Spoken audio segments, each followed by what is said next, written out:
With beach sprint championships being added to the 2028 LA Olympics, it's no surprise some top Kiwi rowers are adding their name to the list, vying for selection.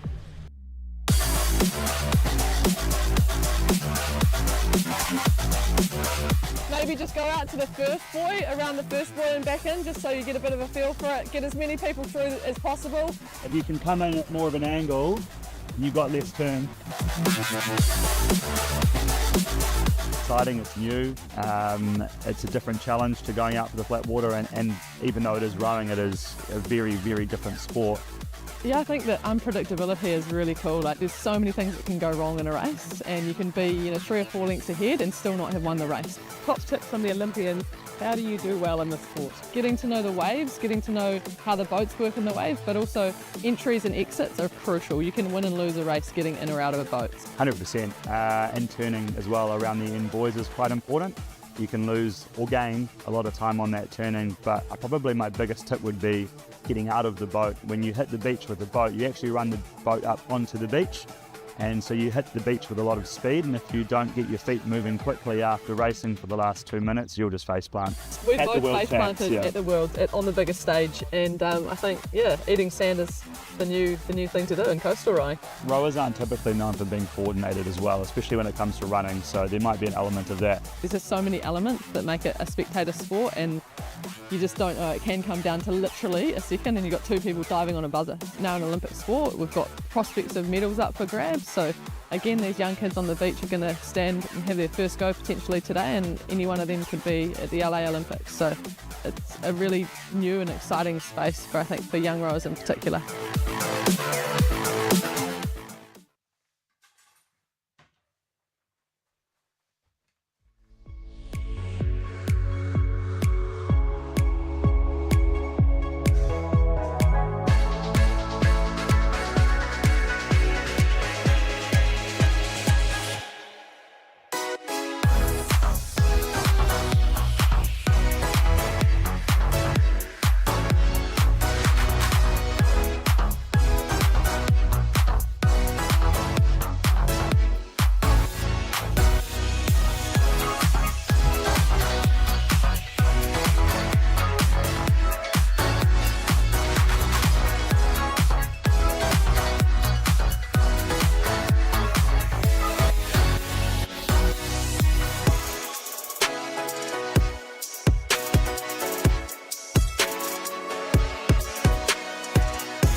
At Milford, we understand it takes dedication, teamwork, and commitment to the long term to achieve outstanding results. We are proud to say our Milford KiwiSaver Plan Conservative, Balanced, and Active Growth Funds have all been the #1 performers in their respective KiwiSaver Fund categories over the last 10 years, according to Morningstar's latest independent survey. And now, we are proud to be investing in the rowing champions of tomorrow in their pursuits of outstanding results. Find out more at milfordasset.com. Milford, invested in you.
We want the spectators to get in behind them because this is another final on the third day of racing here at the championships.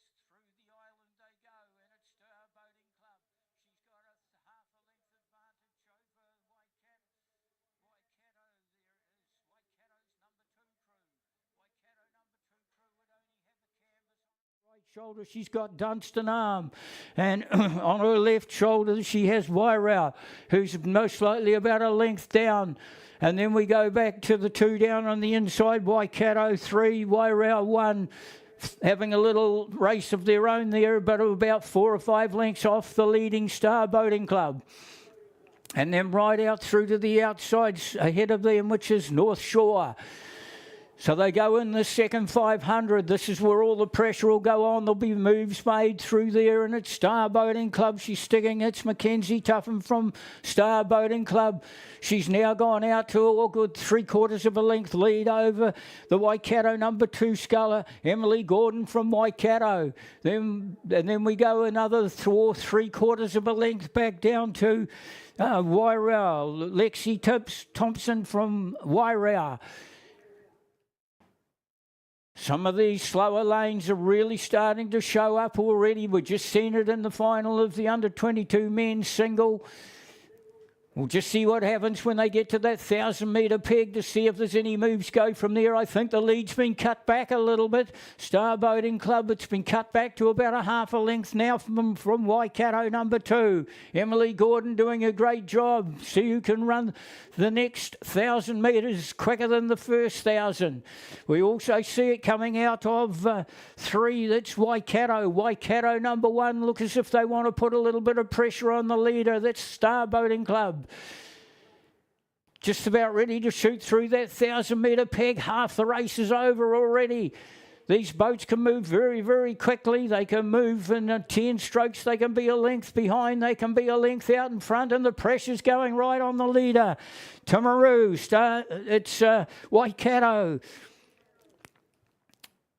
On her left shoulder, Star Boating Club. She's now down to about a canvas. The move's been made. The move's been made by Waikato number 1. Waikato number 1 has done the move before she got to the 1,000, and she's gone and put her nose in front just like we were talking about. She was slowly picking her up in that second 500. She's now only going to put a canvas out on her. Canvas out over the leader, the Star Boating Club. Has she gone out too quick in that first 1,000? Waikato's number 1. And then on her right, on the leader's right-hand shoulder now is the Waikato number 2 crew. Gosh, we're seeing some great racing throughout this regatta, no matter here in the finals. We see a move coming also on Star Boating Club. We see it coming from Cure. Cure's number 2 is starting to put some pressure on as well. She's hanging back in Star Boating Club. She wants to come back to the lead. The Waikato sculler is not getting away from her at this stage. She shot through to the lead just before the 1,000-metre peg, and it's not getting back. She's got the lead, but it's only about a half a length, and she can't get away from her. She looks very comfortable there out in lane number 3, which is Waikato. Charlize Turberry.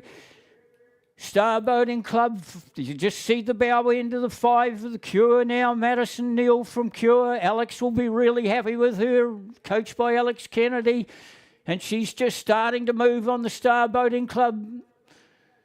There's another push coming. It's coming from the leader now. It's Waikato 1. Waikato showing their colours in the under-22 single sculls after winning gold medal in title with the men's 10 minutes ago. Now the ladies want to show that they can do the job as well. It's the women's under-22 final for the single sculls, and she's opened it up to clear water now. Cure Boating Club. Oh, what a great row from the Cure Boating Club sculler. She's crept up alongside Star Boating Club, just starting to fade now. She went too quick, too far.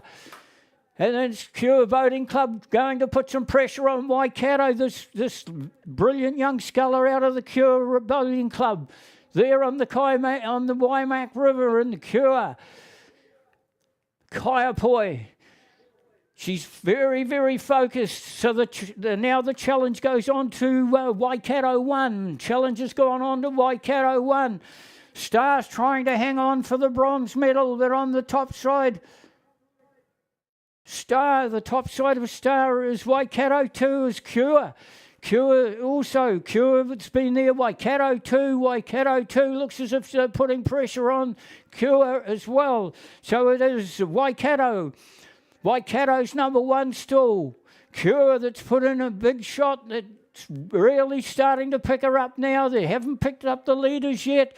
She's only about a half a length away from a Star hanging in the middle.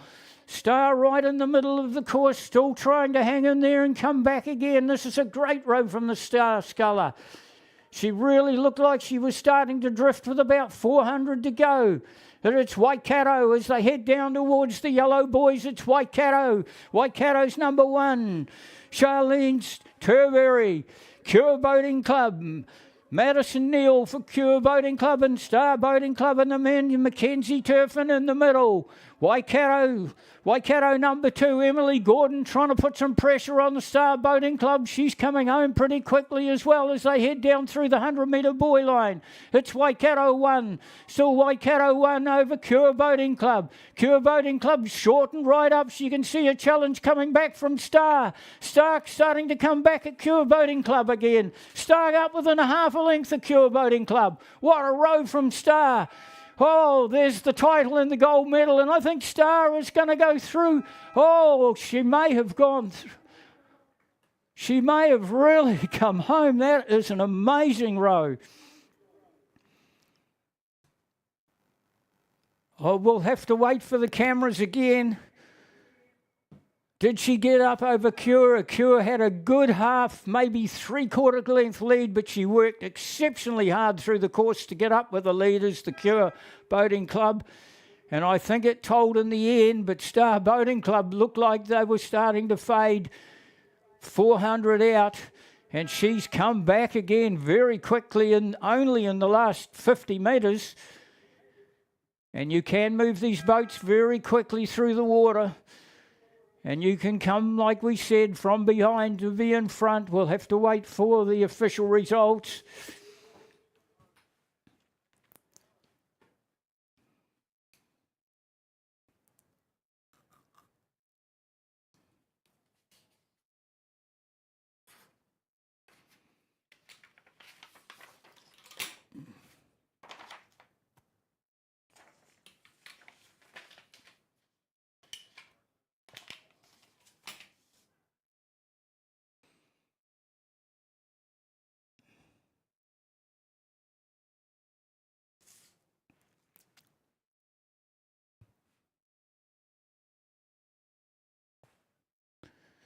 You'll find a little bit of break in the program now, guys. We come back on deck for race 196.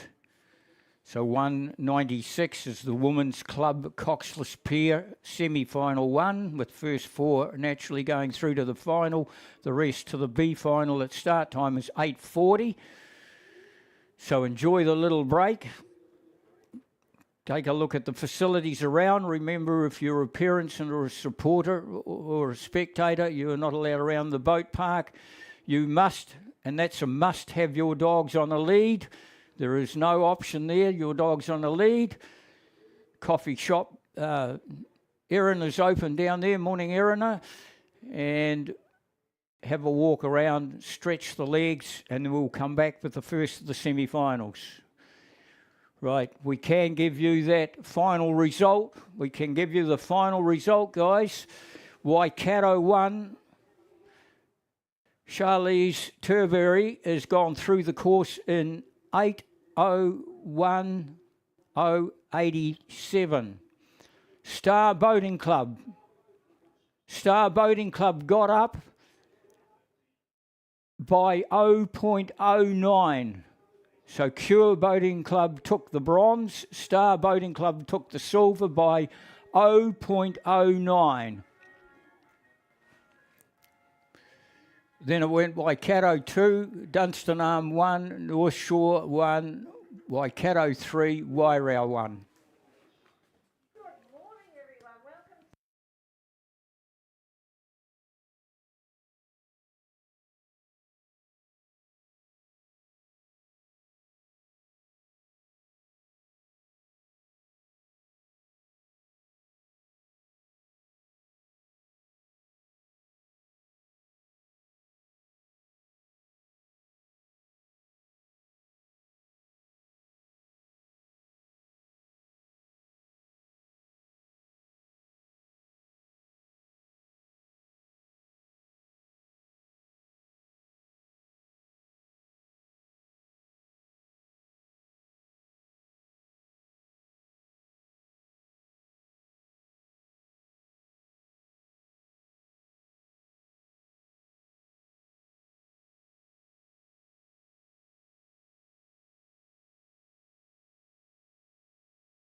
The starters have done a brilliant job so far in this regatta. In most cases, it's been a race every 4 minutes.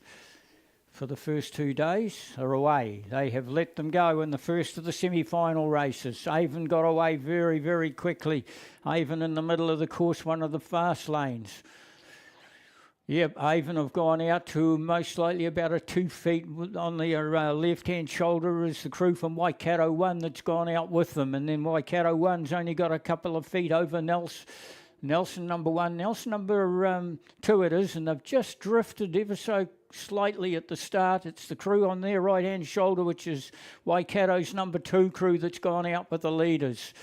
And they would have half to 3/4 of a length over Canterbury's number 1 crew. He's got a half a length over North End. North End's got a half a length over Hawke's Bay, and Hawke's Bay is locked up with Nelson. And just ahead of Nelson number 2 is Nelson number 1. They're doing the seat racing down on the inside from the Nelson Club. But it's 1, 2, 3. Lane number 4 have gone and taken the lead off Avon. Avon went out very quickly, but no other colours is Waikato again. Waikato showing their colours in the 2 finals already rode this morning, and here's a semi-final. And I tell you what, they've got a lead, and we're only in the first 400 metres, 100 before we get to that 500-metre buoy line.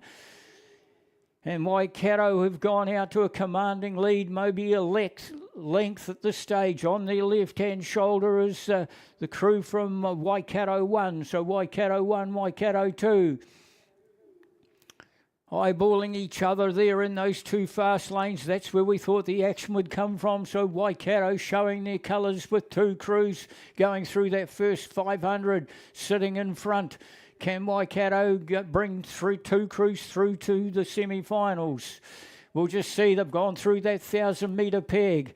Now there is just a very slight move coming from 4-5 lane number 6 it is. It's Canterbury, the weight of Canterbury has gone out to almost likely about 2 feet advantage over the Avon crew. The Avon crew looks as if they want to hang in there. They were very quick off the blocks. And then there's Waikato, so there's nothing separating Canterbury, Avon and Waikato again. But the Waikato number 1 crew, Francis Casey and Madison Wright, have gone out to the lead and opened up a gap of 1, 2, 2 1/4 lengths over the rest of the field. It's followed up by the Waikato number 2 crew. Waikato number 2, Pippa Dixon and Irie Smith. As they head in the second 500, gosh, it's a strong-looking crew. They are clearing the water by almost a boat length, and this is racing.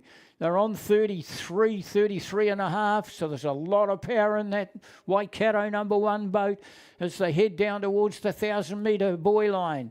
Still on their left-hand shoulder, but at least 2 1/4 lengths back is Waikato's number 2 crew. Waikato number crew of having real pressure put on them from Canterbury.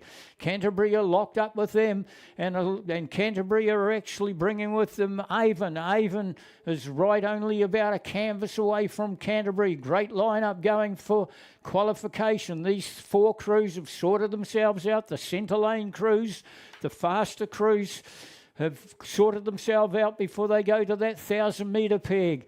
Then we go back from Canterbury, we go to North End, about 2 lengths away from Canterbury. North End is locked up with Nelson number 2 across the far side, and then we have Nelson number 1 about a half a length ahead of their number 2 crew through the 1,000-metre peg. Waikato number 1 goes. Then Waikato number 2 now. Then we have Avon now. Avon have gone back and taken that 3rd position off Canterbury. Canterbury put in a big push in that to start of the second 500.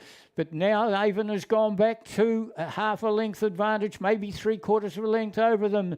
And then it's Canterbury just in behind. And then pressure's going on Canterbury from Nelson number 1 down on the inside. They're bringing their number 2 crew with them. And then we go out wide. We go out wide to North End. Hawke's Bay just starting to feel the pinch a little bit now, but it's right out in front. There's nothing holding back Canterbury colours so far in the 2025 3rd day of rowing. It's Waikato 1 on their left-hand shoulder. It's Waikato 2, but they're having steering problems, Waikato 2. They're just starting to have steering problems. They almost went over into the second lane. They're bringing it back on. Now that's going to give Avon a bit of a chance. Avon on the right-hand shoulder of Canterbury's number 1 has clearly moved up into second place because of that mistake made by Waikato number 2. I didn't quite pick up whether it was a bit of a dive with the blade or whether they just went off course. They're actually going off course again now, so they've got steering problems, Waikato too. It might give Canterbury a chance of getting up there up in the third place now. So Waikato are really trying to hang on because Nelson, number 1 down on the inside, will push them along because that boat's going backwards and forwards. 1 minute it's heading to Ashburton, 1 minute it's heading to Bluff. It's going like an S-bend down the lake, so they've got themselves back in the middle of the lanes again now, but they look as if they're starting to come out of the lanes again. So steering problems from Waikato 2 crews, but Waikato 1 in front, Avon. Avon trying to put some pressure on them. They're still 2 lengths down to Canterbury, and then Waikato, they're still going to qualify with that number 2 crew. I think they're up. They've now just taken the lead back off Canterbury again, and they're chasing Avon. There's nothing between Avon and Canterbury 2 for second and third. But we're still sitting out in front with Waikato 1. Nelson put in a big challenge going through the 1,000. I don't think that we're going to be able to pick them up for qualifying. There's a great chance they are. Nelson's got a chance of qualifying over Canterbury. The pressure's going on Canterbury now. The other crews have sorted themselves out. That's Waikato 1, and Waikato 2 have gone back into second place again. They must be a powerful combination because they lost quite a bit of ground with their steering back there in that third 500. So it's Waikato and Waikato. Then we go Avon. Avon 3/4 of a length off Waikato 2, and Nelson has taken the lead off Canterbury. There's something wrong with Canterbury. They are really dropped right off. Even North End are having a crack at Canterbury on the far side. So they had a big challenge, went in at that 500 and it never come off. So we've now got ourselves sorted out for the first of the semi-finals. It looks like Waikato 1 will go through, Waikato 2 will go through, Avon will go through, and Nelson 1 will go through. No pressure on these 3 crews. We go back to Nelson number 2 crew, about 2.5 lengths off their number 1 crew. They won't qualify, and North End now just moving up alongside Canterbury. There is a problem in the Canterbury crew, I'm sure. You really don't drift off like that, so maybe one of those girls are not feeling too flash. And then we go back to Nelson. So Canterbury, Nelson 2, and then Hawke's Bay right across the far side. Down towards the buzzer, Waikato 1 over Waikato 2. Then we go Avon, Nelson. Then we go to Nelson's number 2 crew. And right out far side, we go to North End. Then we go to Canterbury. There's certainly a problem with the Canterbury crew. And then we go right out the far side to Hawke's Bay. Right, the second heat has Waikato 4, Hawke's Bay 2 as we go out, North Shore 1, Columba College 1, Avon 2, Oamaru 1, Auckland 1, Waikato 3. An awful lot of entries coming out of Waikato rowing sheds. An awful lot of scratchings coming out of Waikato rowing sheds too. Columba College got the fast lane off the harbour in Dunedin, North Shore out of Auckland, Hawke's Bay out of Hawke's Bay, Avon off Christchurch, Oamaru off this course. They know the shortcuts in this course. Waikato 4 out in lane number 1. Auckland, Waikato 3. It's 4. It's coming out of 4. It should be the crew from Columba College. We know how good this crew is. It's had a real brilliant season down there. Emily and Isabella have done a brilliant job with these 2 young ladies out of Columba College.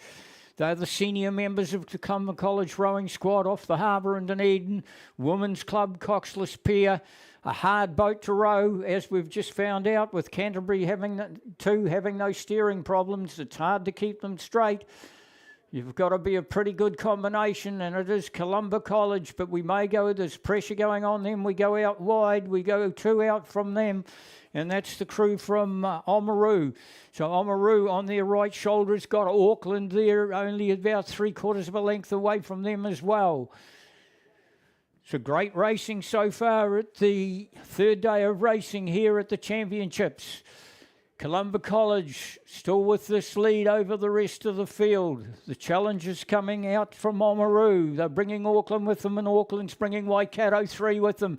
But they're an Indian file, about a length and a half. Then we go in the middle of the course, that's Avon 2. Avon 2's about 4 lengths off Columba College in the lead, and locked up with Avon 2 is North Shore. Nothing between Avon 2, North Shore, but all these crews are fighting for the minors, I think. Hawke's Bay 2, well off the pace. They'll be happy to go through to the B final, and ahead of them is Waikato 4. Columba College setting themselves up to go straight through to the final.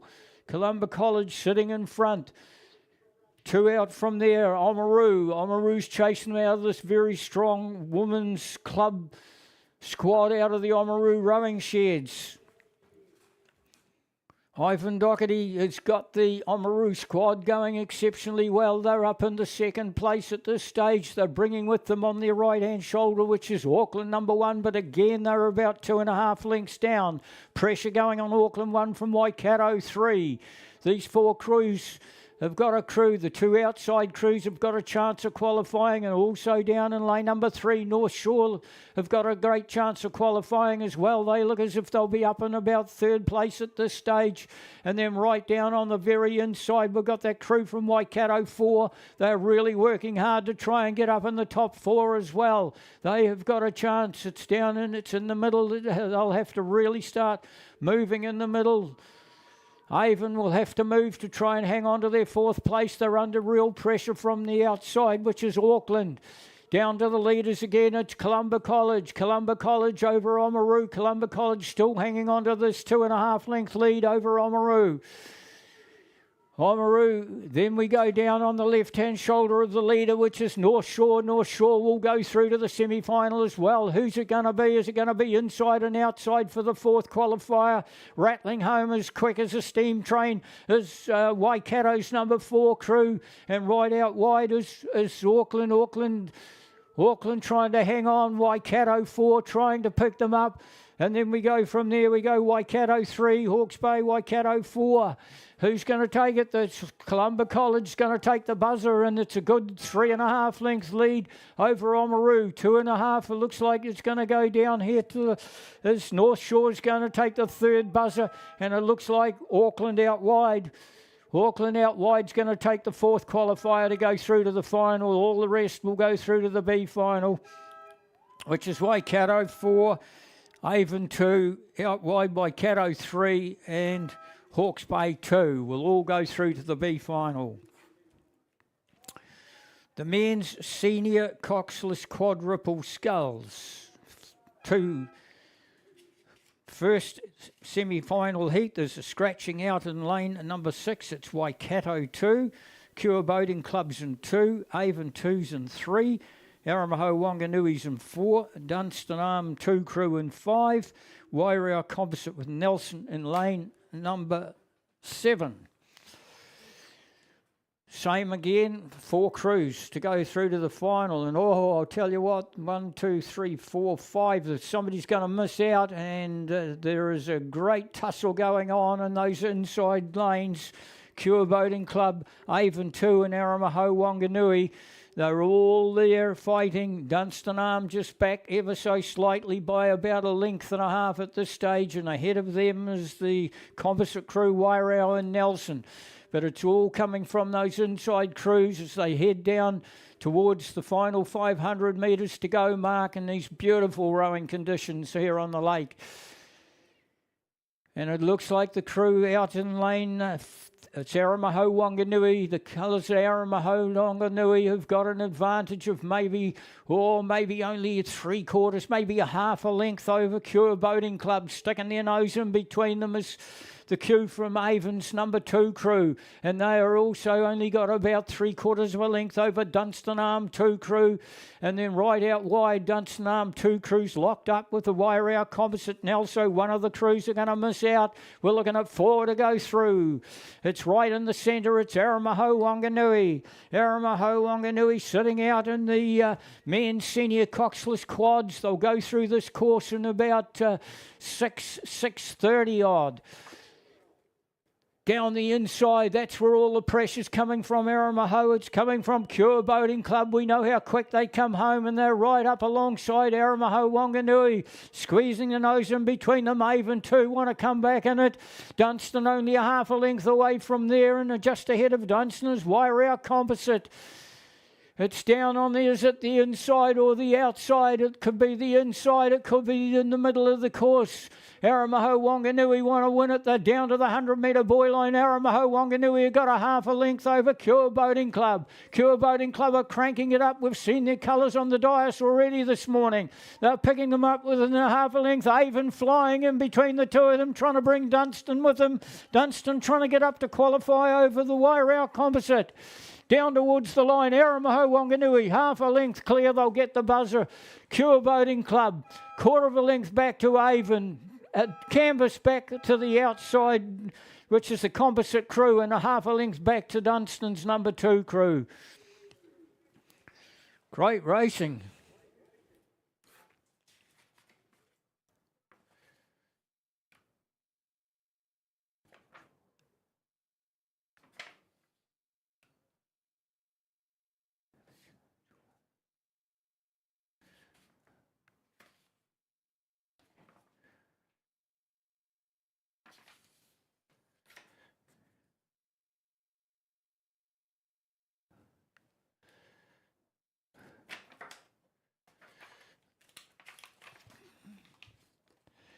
I don't see a second heat for that grade, so there must have been so many scratchings they just put them into one. Our sheets say there should have been another semi-final in that grade, but obviously there's not. So we go back and pick up the big 8-pack as the men's club 8s, and we've got, looks like they're down to one heat in the men's club 8s as well, so it'll be the first 4 through. They must already have 4 in there. So it's Refercharge 1, Wellington looks like they're scratched in lane number 1, Hamilton in 2, Waikato in 3, St George's in the fast lane in 4, Auckland Composite with West End in 5, Avon 2 and 6, and North Shore out there in lane number 1, and lane number 7. They're just about ready to go through the 1,000-metre peg. They're going through the 1,000-metre peg, and it's one of the slow lanes that's going to lead them through the 1,000-metre peg. It looks like North Shore. We'll just see if we can clarify that for you. North Shore going to go through the 1,000-metre peg ahead of for the St George's out of the fast lane. St George's creeping up.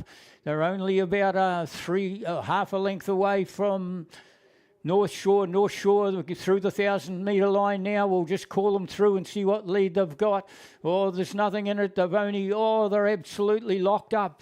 They're locked up with it. Could be Hamilton. It's Hamilton. And then in the middle, we've got St George's only 2 feet from Hamilton. So tell you what, North Shore have got 3 feet on Hamilton, and Hamilton's only got 2 feet on St George's.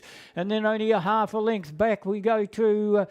It's Waikato. It's Hamilton's half a length back. It's Waikato. It's Waikato and George's and Avon. Avon just starting to feel the pinch a little bit from this fast start from North Shore. So Avon back by about a length off the leading crews. Oh, there's going to be another change coming up. North Shore still just hanging on to it over Waikato, Hamilton on the far side, and the crew through the middle, which is St George's. St George's moved up alongside Waikato. Hamilton now just drifted off to about a half a length away. North Shore still right there, but it's St George's George's the ones doing the move from the 1,000-metre peg. St. George's has put their nose in over Waikato by about 2 feet. Then they're picking it up. They're only 2 feet away from North Shore. North Shore still hanging on to it. And it's St. George's. What a big push from the 1,000-metre peg. They've now gone out to the lead by about a canvas only. Waikato want to come back at them. North Shore only 2 feet away from them. Then we go across to Hamilton across the far side. And Waikato in the middle of the course. Great racing coming from all crews. Gosh, there's absolutely nothing in it. Avon, North Shore, it's Waikato come back to the lead. It looks like Waikato is coming back to the lead. It's Hamilton putting some pressure on Waikato, but they're about 3/4 of a length off them. Waikato, St. George is in the middle. Auckland Composite, the Auckland Composite crew's right there. West End as well. West End and Auckland Composite, and Auckland Composite have actually gone past the St. George's crew. It was Auckland Composite that done the move with the 1,000-metre peg. They have gone through. There's one West End guy through there, and they're putting real pressure on Waikato. And out wide, North Shore is trying to hang on to it. St. George's in the middle. There's still only a length and a quarter down, and they're bringing with them Hamilton. And that's the field. It's Waikato again, and Auckland really flying. Auckland Composite with West End flying in the middle of the course up on about 36 to 37 strokes. Waikato trying to come back at them. These two crews are locked together. Nothing in it. It's Waikato and Auckland Composite. Waikato, Auckland Composite, they were always there. We never picked them up earlier. And they've come right through the middle of the course, and it is Waikato, Auckland Composite. We'll take a look at this row of boys. It is Auckland. It's, nothing in it. They are locked together in that row of boys, locked together. It's Auckland got the run on their boat. Auckland Composite's gone through and taken the semi-final. Maybe 1 feet over Waikato. Then we go Shore. And then in the middle, St. George's will be the other qualifier. We can give you the official result of the Women's Club Coxless Pair. That semi-final too. Columba College went through in 7:59. That's a good time for Oamaru was second, 8 seconds behind. North Shore were third. And then we had Avon 2, or it'll be Auckland. Auckland, another 4 seconds behind that, and they would be your qualifiers. Great racing in the 8-packers. I think we just didn't pick up that composite crew until we got into that 700 metres to go mark. And they were just back off the pace for a while, and once they put their neck in, most likely through that third 500, they really started to move from behind. They went up alongside St. George's that was hanging in there as well. And then all of a sudden, inside that last 500, Auckland really started to move.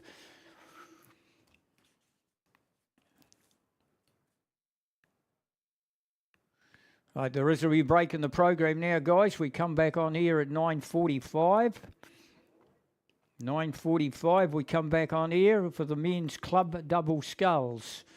We'll just see if we've got 2 heats in that. Men's club double sculls have got 2 heats. The first 4 through.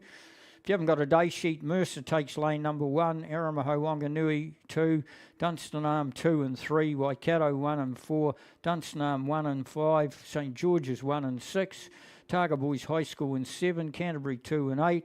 We should look for the fast lanes, Aramaho Wanganui, Dunstanarm 2 with 2 crews, Waikato and St. George's. We'll come on here the minute they go out of the 2000 blocks down on the eastern end of the lake.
the Rowing New Zealand Beach Sprint Championships in April, here's what you need to know.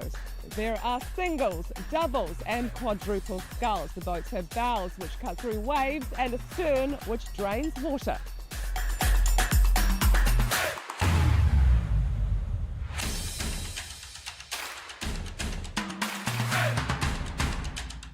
Let's talk about the beach sprint finish where your fastest athlete guns it out to the finish line.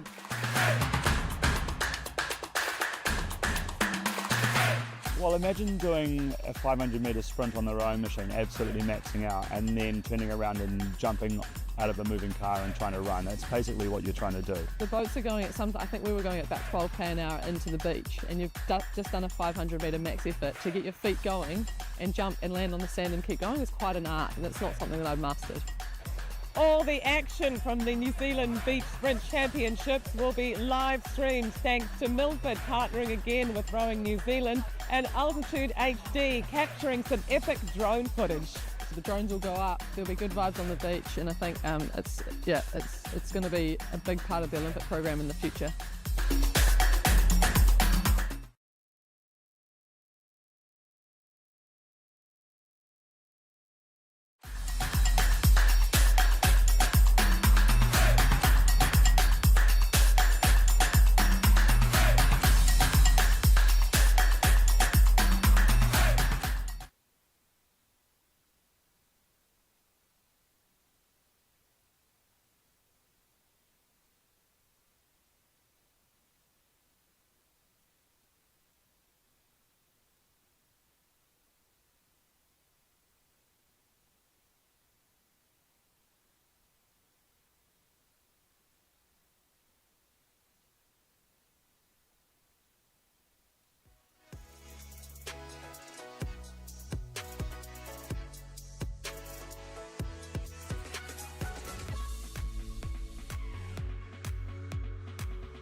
Starting blocks are continuing on for the regatta, guys.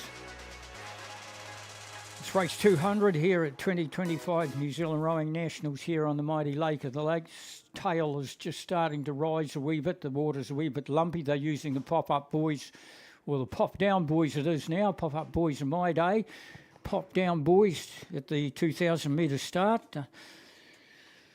Mr. Justin Moore, Chief Starter, and Barry Clydesdale doing a pretty good job of getting the regatta away on the times that are allotted in your day sheet. It's the men's club double sculls. There should be 2 semi-finals. There is 2 semi-finals here. They are due to go to 9:45 off that eastern end of the lake, and I think they're on their way. They've let them go. Okay, so we've got Mercer down the inside, Aramaho, Wanganui in 2, Dunstan 2 and 3, Waikato 1 and 4, Dunstan 1 and 5, St George's in 6, Targa Boys in 7 and Canterbury 2. And it's come out of lane number 5, who's gone out like a rocket. That's Dunstan Arms. Number 1 crew have gone out and put most likely a canvas on the rest of the field. Right out on the outside, Canterbury 2. Looks like they want to go with them. Just inside Canterbury 2, Otago Boys are half a length away, and a half a length ahead of Otago Boys is St George's. So not a great deal separating all those 3 outside crews. On the left-hand shoulder of Dunstan Arms, Waikato. Haven't they showed their colours up already today? Gosh, Waikato are very, very strong. Dunstan Arm 2 is locked up with, and there's nothing between Waikato and Dunstan Arm 2 as Dunstan Arm opens up just a little bit more of a gap, more like 3/4 of a length. And then from Aramaho Wanganui is back about a half a length from the Dunstan number 2 crew that's up in 3rd place at this stage, and go right through the island they go. And alongside them is Mighty Mercer. Into the second 500 they go, and it's Dunstan number 1, Roland Alzane and Harrison Thud. Of course, Simon doing the coaching of these 2 young fellas for the men's club double scull. First 4 are going to go through to the final. The other 4 will go to the B final. Dunstan Arm. On the left-hand shoulder of Dunstan Arm is the crew from Waikato, but they're a good length and a half down off them. The challenging to Dunstan Arms on their right-hand shoulder, which is the crew from St George's. And out wide St George's would only have about 2 feet over Canterbury 2. They're the first 3. Then we go to lane number 3, which is the Dunstanarm number 2 crew. Dunstanarm number 2 crew on their right-hand shoulder, but only a half a length away has got Waikato. Waikato got a half a length over the 2 inside crews, locked together, Aramaho and Mercer. And Otago Boys just starting to feel the pinch. The Otago Boys not that far away, actually. They're 2 or 3 lengths off the leader, but they're not far off getting in for a qualifying position. So not a great deal separating the full field as they head down towards the 1,000-metre peg. Dunstanarm's number 1 crew. That's the crew. They've now got clear water over the crew on their right, which is the crew from St George's. Then St George's have only got a half a length over Dunstanarm number 2, Aramaho Wanganui. Or it's Waikato number 1 trying to stick their nose in there to ruin it. Will look to be 4 to go through. Dunstanarm look to be trying to qualify 2 crews if they can into the final of the men's double sculls. Dunstanarm goes through the 1,000-metre peg, 1.5 lengths clear. Right-hand shoulder St George's just slowly drifting off the leading crew. Now the big challenge is coming out on St George's from Canterbury. Canterbury just inside them, a length and a quarter back as Otago Boys. And they are locked up with this Waikato number 1 crew.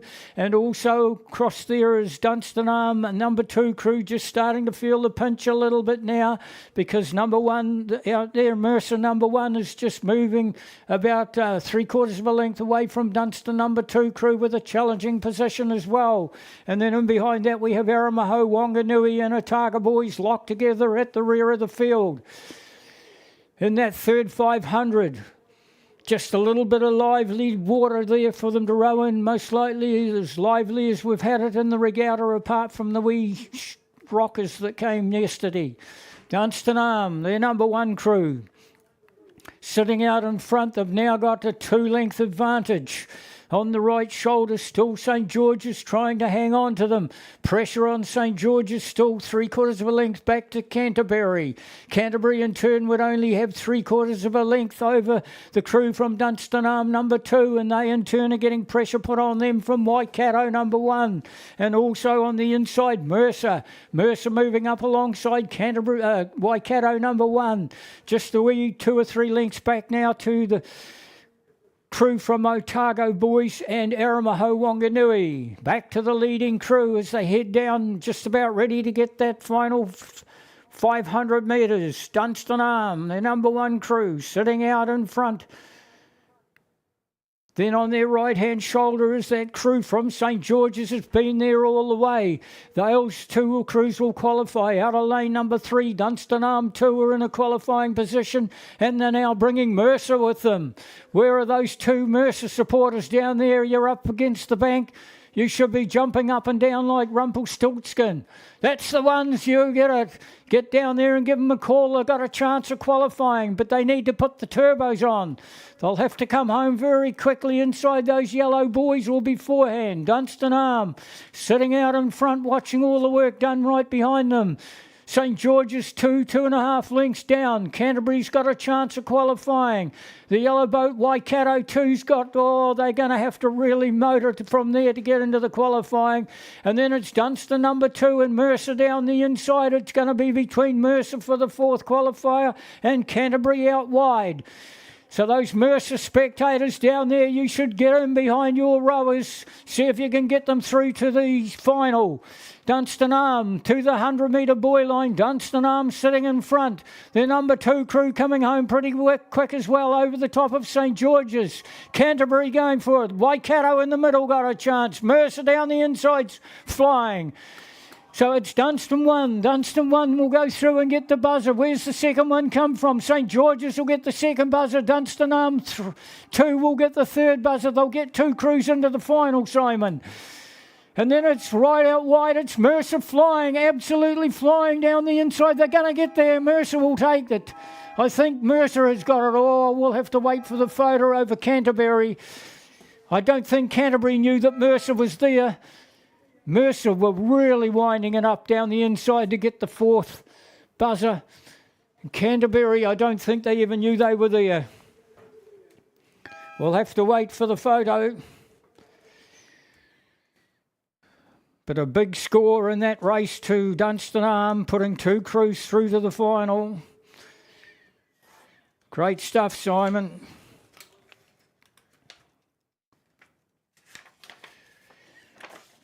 Right, we'll pick up that second heat while we wait for those results to come through. Second heat's got Wellington 2 on the inside, Wellington 1 alongside them in 2, Wakatani in 3, Nelson in 4, Canterbury in 5, Oamaru in 6, Auckland in 7, Hamilton 2 in lane number 8.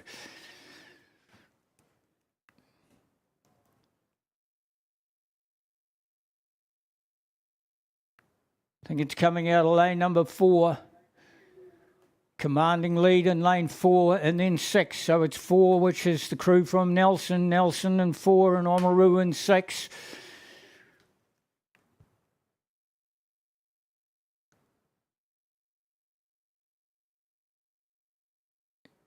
No splashing coming up from the blades. Oamaru really starting to put some pressure on the leaders, but they're still about 3/4 of a length down. We just haven't got those times through and that result through yet. We'll give it to you. So those are the first 2 crews. We're looking at 4 again to qualify. We go out wide. Hamilton 2 and Auckland, nothing separating them. Back off the pace. Not in a qualifying position, I don't think. Slimmed up on the right between Nelson and Oamaru is Canterbury, but they're about 2.5 lengths down, and then 3/4 of a length back to Wakatani. Wakatani's got Wellington right alongside them. That's the Wellington 1 crew, the Wellington number 2 crew, 2.5 lengths off the pace, and the 2 outside crews another length back from that, or Wellington's locked up with them. So smack bang in the middle of the course, it is the crew from Nelson. The top end of the South Island, they're cruising through. They've got it well under control. Oamaru goes with them out of this very strong squad, out of the Oamaru rowing sheds here on the lake. Like we keep saying, they know the shortcuts. That's why they're out in front all the time. So that'll be the first 2. Then we go on in between the 2 of them is the crew from Canterbury. Canterbury look like they want to qualify, and ahead of Canterbury on the left-hand shoulder is Wellington. That's Wellington's number 1 crew. So there's 4 crews sorted themselves out to go through to the final. The rest will be looking to go through the B final. We go back to the leaders coming up to the 100-metre buoy line. It's Nelson. We'll go straight through to the final. They'll take with them Oamaru. I think you'll find this pressure even going on Oamaru for that second position, but they're all clearly in the position to go through to the final. Wellington has had a great row. By gosh, that's been a great last 500 from the Wellington combination. They've pushed themselves right into the right in with a chance, and right up there with Wakatani. These 3 crews, nothing between them and Oamaru across the far side, and that'll be your 4 qualifiers. There's Nelson. Great row from Wellington, got up. Wakatani and Oamaru together, and the rest of them, unfortunately, which is Wellington's number 2 crew. And the 2 outside crews, Wellington, Auckland and Hamilton.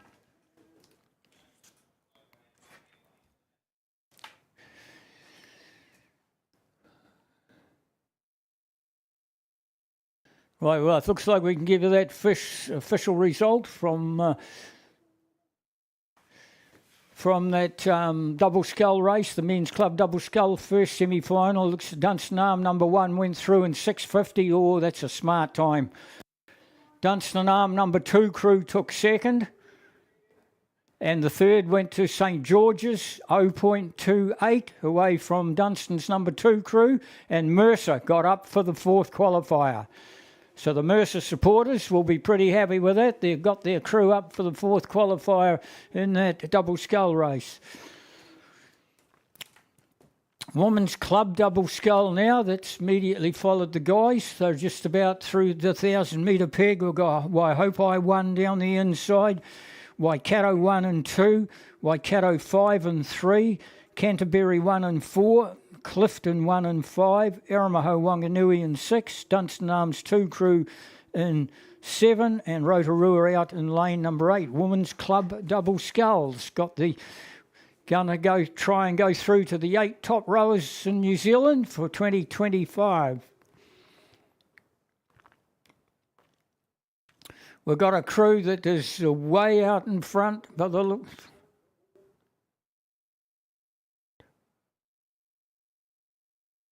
It's coming out of lane 4. That's the fast lane. That's Canterbury, the wider Canterbury. Georgia Wynyard and Toby Reese sitting out in front, watching everyone else do the work. On their left-hand shoulder is the crew from Waikato. That's the Waikato number 5 crew, according to our program. So they're going along exceptionally well, indeed. And then we go from there, we go Waikato's 1 crew, and then Waihopai right down on the inside. They've got a chance of qualifying as well. Right out wide we go to the crew from Maramaho, Wanganui, Dunstan number 2 crew. All these crews have got a chance of being in the top 4. Maybe not so much the 2 slow lanes. Lanes number 1 way back off the pace. Waihopai, it looked like they were up there, but it's Waikato's number 1 crew. And right out the far side, Rotorua may be struggling to get up into the final, but we're only just over halfway through the course, and the lead is just held, and still sitting out in front is that crew from Canterbury.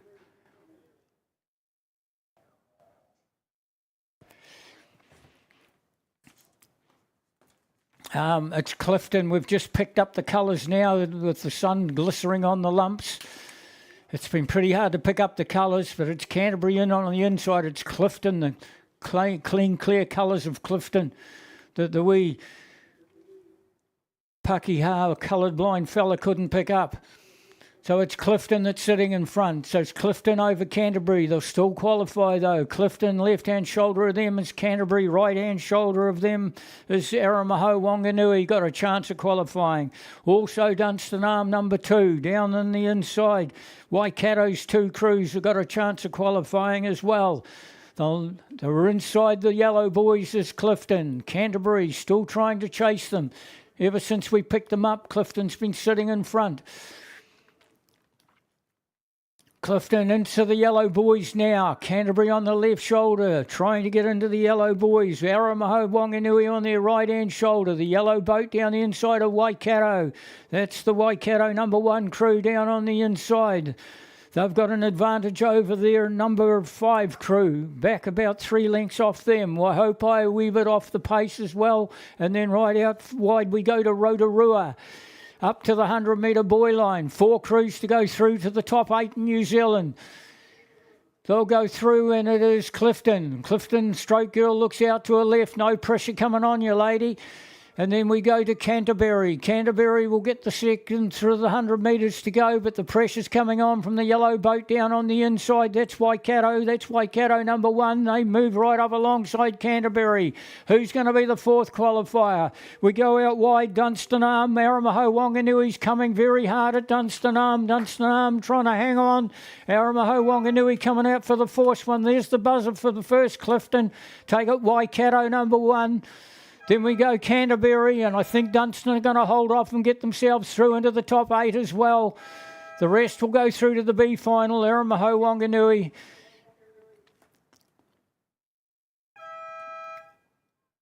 Waikato's 5 crew across the far side of Rotorua, and also into the B final will go Waihopai.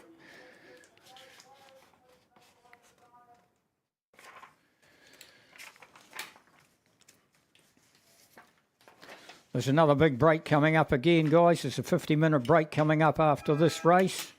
Kirsty's coming on to do the next shift. And it's the second heat of the Women's Club double sculls. They're just about ready to go through the 1,000-metre peg. Aramaho Wanganui's 2 crew in 1. Hamilton in 2. West End in 3. Dunstan Arm 3 crew in 4. Avon 2 crew in 5, Dunstan Arms 1 crew in 6, and Waikato's 3 crew in 7, and Hawke's Bay 1 in 8.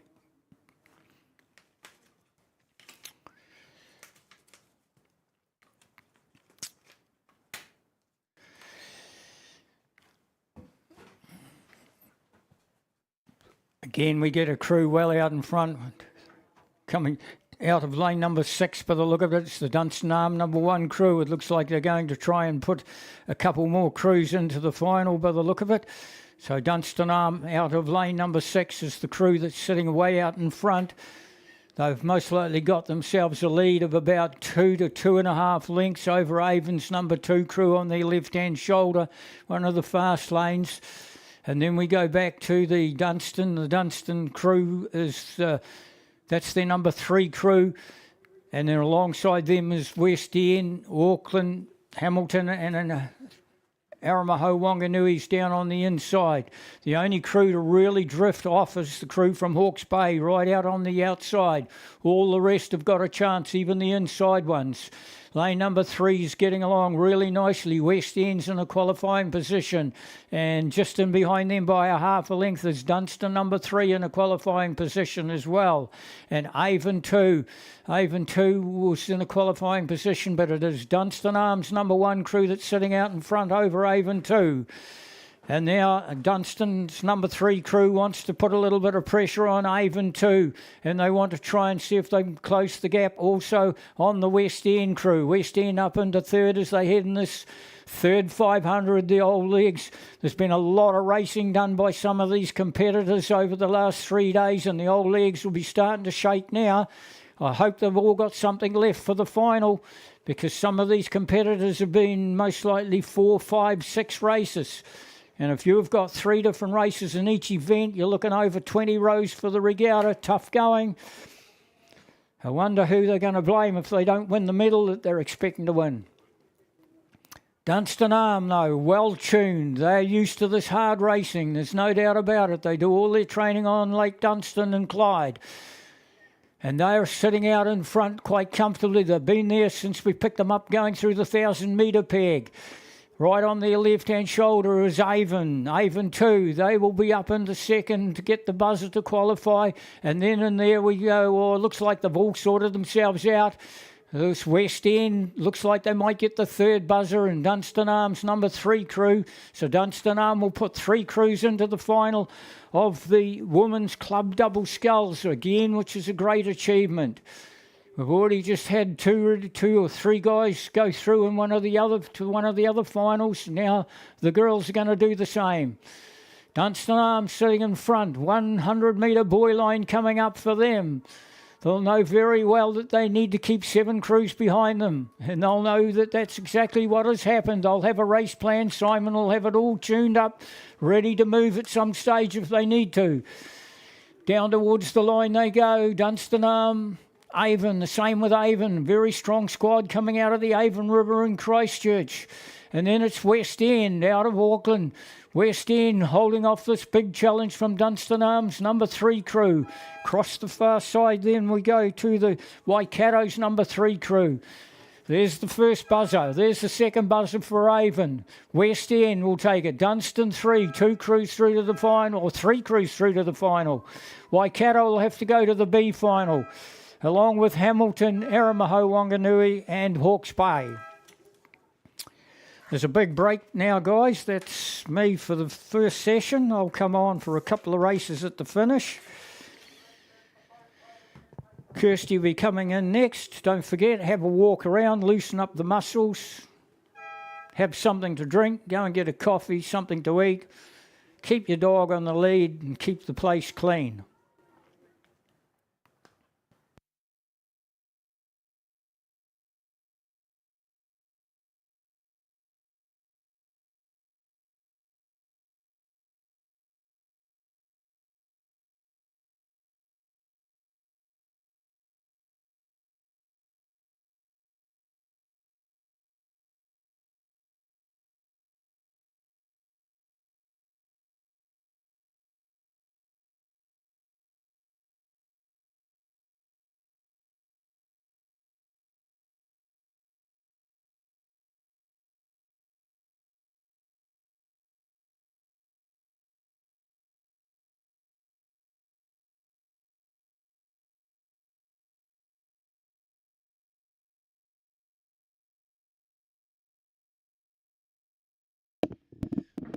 Give you the official time of that double scull number 2 crew, the Dunstanarm number 1, 37.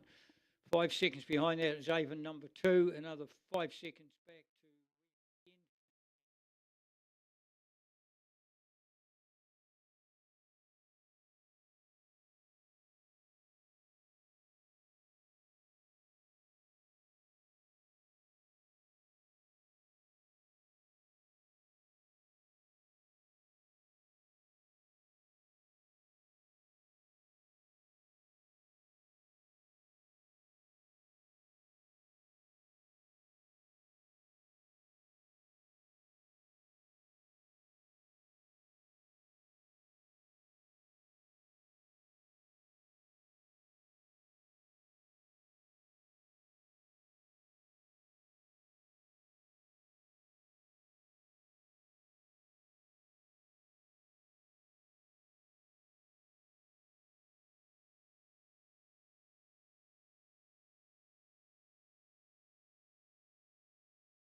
those Clifton ladies have gone out super fast. Bella Neal and Isla Robinson, coached by Jason Williams and Greg Cox. They were the fastest heat time setters from Tuesday, so they will be the ones to catch. And they've gone out to Clearwater already, which is pretty impressive in the early stages here of semi-final number 1. Then we come to Aramaho Wanganui. Abigail Roy and Ruby Bullock, and then over to Dunstan Arms, settling into a good rhythm there, which is Charlotte McKenzie and Charlotte Crosby. So semi-final number 1 of the women's intermediate double sculls. Everyone's settled onto their pace now. This event sponsored by Mount Cook Alpine Salmon. So thank you for your sponsorship of this wonderful event here at the New Zealand Rowing Nationals. So we're looking for the top 4. They'll come down past the 500 metre mark. You can see the island over there on the right-hand side of the live stream picture. And we'll go down onto the course in a moment and see how these crews are tracking. But no doubt about Clifton, that is a pretty sensational start from these ladies. Dunstan Arm trying to put some pressure on Aramaho Wanganui, but Aramaho Wanganui sitting in that second position at the moment in a qualifying spot for the A final. And then we go over to lane number 2 doing some work here. Kaya Burney and Catherine MacGyver from Tauranga.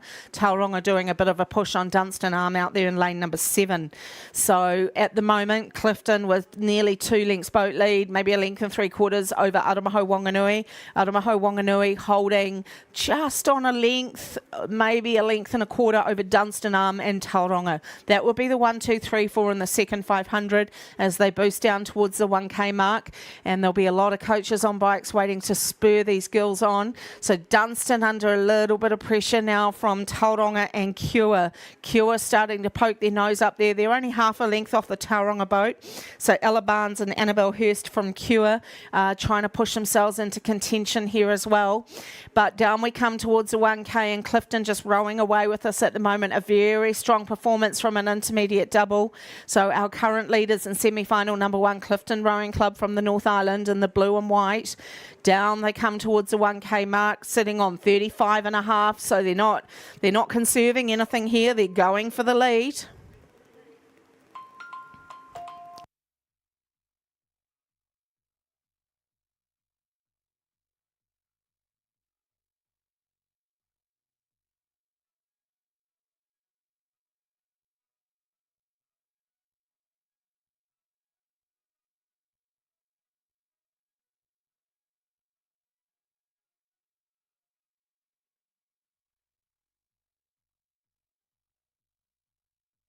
So my goodness, they have really, really pushed out here. This is a fantastic performance here from Cure as they come inside the third 500.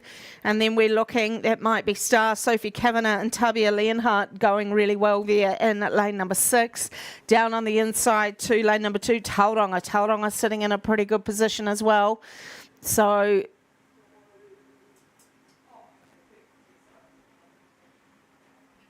they're all starting to bunch up for that 3rd and 4th position. We've still got Dunstan Arms sitting in 3rd, possibly 4th. I think Tauranga is putting them under pressure and Cure's pulling up on Dunstan as well now.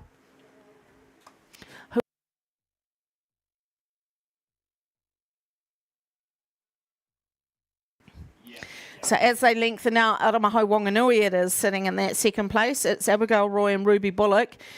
Just trying to see the actual colours there with the shade on the course. But it's Aramaho Wanganui with a clear 2nd place here. Dunstan Arms sitting in 3rd and Tauranga sitting in 4th. No doubt about the leaders. Clifton, the fastest time set in the heats. Bella Neal and Isla Robinson have got Clearwater here over Aramaho Wanganui's Abigail Roy and Ruby Bullock. And they would have a Clearwater advantage, nearly 2 lengths over Dunstan Arms, Charlotte Crosby and Charlotte McKenzie in lane number 7. And then we have down inside to Tauranga and Cure are looking to fight it out for that 3rd and 4th spot, depending on whether they can overtake Dunstan here as we come down to the last 500. So now we see all the crews vying for this top 4. On the left-hand side of the live stream picture, that's Clifton. They'd have nearly 3 boat lengths now over Aramaho Wanganui. Aramaho Wanganui would have a similar margin over Dunstan Arm, Tauranga and Cure. Just inside of Dunstan Arm is the Star Girls. They're trying to push off, but they'd be Clearwater back, trying to push up on Dunstan, but they've got a bit of work to do as they come down to the 500. There's the 500 metre mark as we see Aramaho Wanganui go through. in about 2 or 3 strokes. They'll be through that 500. And then we've got Dunstan still sitting in that 3rd position. And then I think they've got clear water now over Cure, who look like they're doing a big move on Tauranga. So it's going to be 3rd and 4th. If Dunstan can hold on to this, they'll get themselves into the A final. And then it's going to come down to Tauranga and Cure for that 4th spot into the A final. So they're all inside the 500 to go. And we can only see 2nd, 3rd, 4th and 5th at the moment because 1st place is off the screen. They are too far ahead at the moment of Aramaho Wanganui and Dunstan. So this is a close-up look at Aramaho Wanganui from the North Island. This is Abigail Roy and Ruby Bullock. Well coached by Axel and his team. They were heat winners in the early stages of day 1 of the New Zealand Rowing Championships, and it is Aramaho Wanganui sitting in 2nd. We now go to our semi-final leaders here as they come inside the 250. This is the girls from Clifton. Blue and white for Clifton. Beautiful first 1500. They were so strong down to that island at the 500 metre mark. They already had clear water by then. So pretty impressive here as we see Clifton really in a class of their own as they take out semi-final number 1. They look to take out semi-final number 1. They look pretty comfortable to me as they come down to the 100, just clocking a rating on them. And these girls have got a beautiful swing into that boat. There's no check at all. Beautiful puddles that they're sending off past the stern of that boat. And Clifton are sitting on 36, 37. We then go back to Aramaho Wanganui. They are looking to qualify. Dunstan arm under threat now because here comes Cure and Tauranga. So let's have a look at how this plays out. No doubt about Clifton. Clifton take out semi-final number 1. Aramaho Wanganui are going to come through for 2nd. So Bella Neal and Isla Robinson, they take out semi-final number 1. Then we have Aramaho Wanganui's Abigail Roy and Ruby Bullock. Then we're going to go over to Dunstan Arms, Charlotte McKenzie and Charlotte Crosby. They are going to come through for 3rd place. And then it's going to be down on the inside to Tauranga. Tauranga is going to take out the 4th position into the A final. And that will go to Kaya Burney and Catherine MacGyver. Then we go outside to Cure. We go over the far side to Star. Back inside to Waikato and then over to Union number 2. That will wrap up semi-final number 1 of the Inti double scull. So well done to Clifton, Aramaho Wanganui, Dunstan Arm and Tauranga for going through to the A final.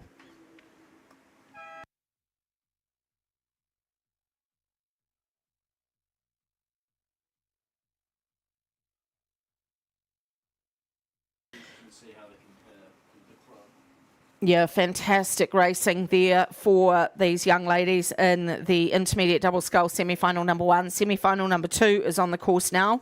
We are looking for Wellington, Mercer, Clifton, Union, Cure, Waihopai, Mercer and Petone. We're looking for 4 to go through to the A final. The 2 heat winners in this race, Union and Cure. So Clifton actually did a time that was faster than one of the club double races. So that's pretty impressive, 7:36.66. So let's see what happens in semi-final number 2 because that's good racing there from the Clifton ladies. That beats one of the club double times.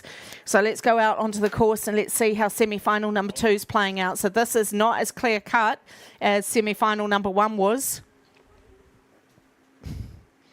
One of the heat winners looking pretty good out there. And that is Cure, Macy Barnes and Perry Stevenson. It looks like the Cure crew out there in front, sitting in lane 3. That's the 2nd crew from Clifton, Orla Honeyfield and Olivia Perry. So Jason and Greg will be pretty happy if they can get 2 of their crews into this A final. And it's looking pretty good for them at the moment. Come down to the 750 and it's Cure. Then we go into Clifton. Then we come to Union. And then we go out to possibly Waihopai and then Mercer. So 4 to go into the A final to join the already placed A finalists of Clifton, Aramaho Wanganui, Dunstan Arm and Tauranga.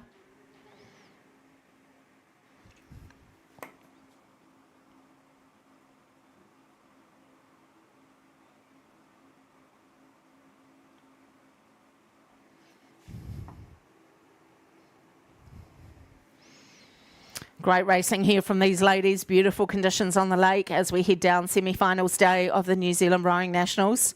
We are looking at the front crew there on the left. They are the leaders of the semi-final, and that is Cure number 1. They were the heat winners, as were Union.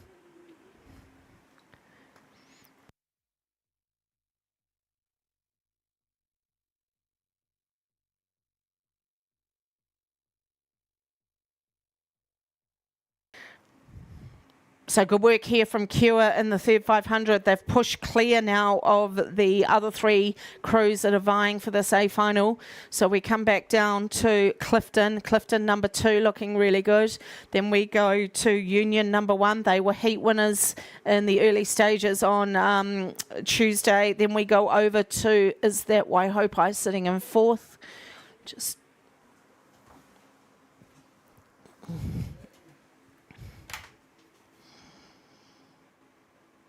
Yes, it is. Waihopai number 1, Caitlin Whitaker and Charlotte Klein. Down we come to the 250. Good work here from Cure. I'm going to be keen to compare their time to the Swift Clifton crew that came through a few minutes ago. And we're just watching Cure. I just want to see what rating they're on. They look like they're on quite a bit lower than the Clifton girls, around 33, 34. So we'll see what transpires with the times as they come off the water. But well done to Clifton. A great result from them in semi-final number 1. Semi-final number 2 coming down with about 180 to go. It's still Cure. Then we come down inside of them to Clifton number 2. And then we go outside of Clifton number 2. We got Union. And then we go over to Waihopai. I'm pretty sure those 4 are all clear of all other crews. From Waihopai, we would come down inside to Mercer number 2, over to Mercer number 1. Then we've got Wellington and Petone. Inside the last 100, here comes Cure. They've got clear water now. They're going to take this out. And a great finish from Clifton. Clifton number 2 charging down towards the finish here. So good work from Clifton. They've gone ahead of Union. Union will be sitting in 3rd. And then we go over to Waihopai for 4th place. So semi-final winners. Semi-final number 2 will go to Cure Boating Club. So well done to Alex Kennedy and his crew of Macy and Perry. Then we've got second place Clifton number 2, Orla and Olivia, and then a quarter of a length behind them Union number 1, Ruby Bell and Jamie, and then Waihopai will take that last spot into the A final, Caitlin and Charlotte. Then we come back a length and a quarter down on the inside to Mercer. The Mercer number 1 crew over in lane 7 about to cross over, then down into Wellington and over to Petone.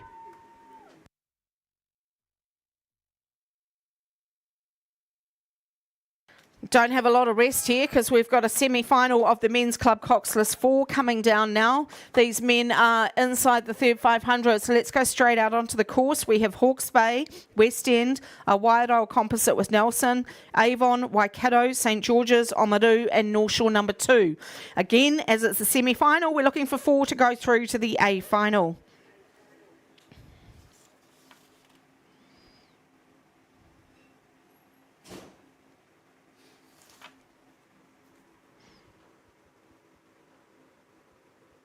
So no doubt about Avon. Avon are leading this home. Avon number 1, Charles, Benjamin, Bede, Luke, and coached by Leon and Alice Drummond. Club Coxless 4, so no coxswain in these boats. They steer the boat themselves and they're pretty accomplished. My goodness, they've got quite the margin there. Avon well and truly clear. A couple of boat links clear now. And then we go to, we've got Oamaru hanging in there. Inside of them is St George's. And then it's going to be Waikato and the Wairau Composite crew fighting it out for that 4th spot into the A final of the Men's Club Coxless 4.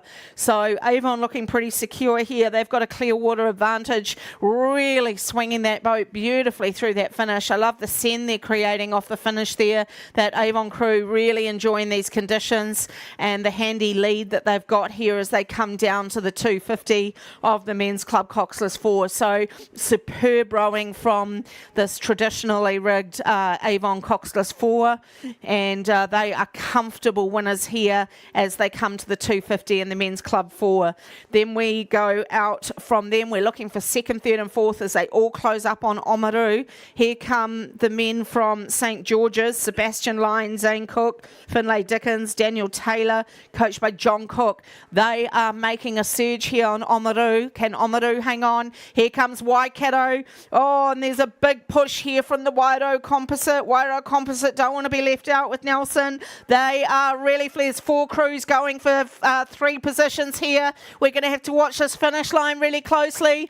It's St George's, Oamaru, and I think it could be this Wairau Composite crew, or is it going to be Waikato? Who's going to get into this A final? Let's watch the line. There's 4 crews coming through, only 3 going to go through. Oh, Oamaru's under threat here. Down we come to the line. The Wairau Composite crew's flying. St George's going as well. Oh my goodness, it is going to be, I don't know what order it's going to be, but Oamaru I'm picking has dipped out there. I think it's the Wairau Composite. Waikato and St George's have gone into the A final, but let's wait for the official result there because they all crossed together as they sprinted to that line. Oh, that was sensational, that finish there. 7:48 was the time for Cure in the Inti double. 7:36 was Clifton. So they are the ones to go after in the A final. What an incredible, I can't even write, all I can write down is first for Avon. I don't know who second, third and fourth were. St George's, yeah. We think it could be. We're going to take a punt on this. We've been wrong before.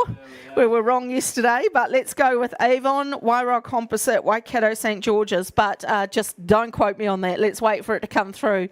They are going to have to look at that screen to confirm that. But what a sensational finish in semi-final 1 of the men's club coxless 4. So Felix will keep an eye on that screen and let me know when it becomes official. And we'll go out to semi-final number 2. And let's see if we get the same kind of racing here. And that, here it goes. Here they come. Is this it? No, I don't know. St George's were there.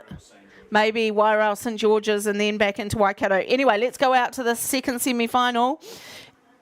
And we have got Hamilton number 1, Oamaru number 2, Aramaho Wanganui 1, Auckland 1, Wellington 1, Avon 2, Avon 3, and St George's number 2.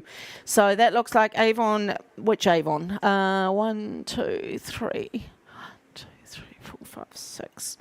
Might be Avon number 2 that I'm looking at there. Is it? So it looks like Avon number 2 leading this. George, Lachlan, James, Danny, coached by Alice and Leon. Then we come right down on the inside. There's a good race here for the first 3. And then we are looking at that 4th place, which is starting to work itself out now. I think we have got Avon looking really good. 2 inside of them is the Auckland crew, James, Louis, Jackson, Alex. Then we go 2 in from them and we've got Oamaru. Right, let's have a look. So the official result was Avon, Wairau, Nelson, Waikato, St George's by 0.05 from St George's, Oamaru. So we had it right the first time. Avon, Wairau, Nelson, Waikato, St George's. That is insane coming down in the Club 4. Amazing racing there. And Avon, the clear dominant winners in that semi-final, posting a time of 6:19. 6:19 in a Club 4. Anyway, back out to semi-final number 2. Avon under pressure now. Is that the Auckland crew starting to make a push with 500 to go? And then 2 in from them is Oamaru number 2. And then we come out to Avon and then we come back into Aramaho Wanganui number 1. So that looks like the 4 crews looking good as we come down inside the 500 here in semi-final number 2 of the men's club coxless 4.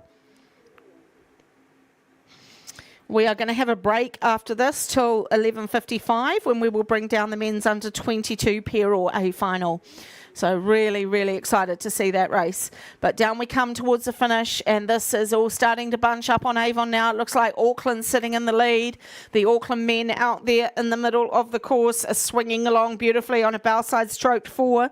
So this is Auckland going for the lead here. James, Louis, Jackson, Alex. Then we come inside of them. That looks like it might be Oamaru. Then we go out to Avon. Oh, someone's steering a bit wonky out there. That's going to cost them. And then we go to Aramaho Wanganui sitting in 4th place. Wellington going to have to watch their course there. They went a bit wonky and now they've steered a bit straighter. But down we come towards the finish. They're all starting to close in on Auckland. Down to the 100 we come. Semi-final day here. Racing at its best here at the New Zealand Rowing Championships. Auckland go through first. Second is Oamaru. Third is Avon. Fourth is Aramaho Wanganui. Then we go out to Wellington. Down to the line we come. And it is going to be this crew from Auckland by maybe 3/4 of a length over Oamaru number 2. Then we go out to 1 length to Avon in 3rd. And back to a length and a half back to Aramaho Wanganui for 4th. So those are the 4 crews into the A final of the men's club coxless 4. Then we go back to Wellington. Then we go over to Avon number 3. Back into Hamilton and over to St George's number 2.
We are all in the same boat.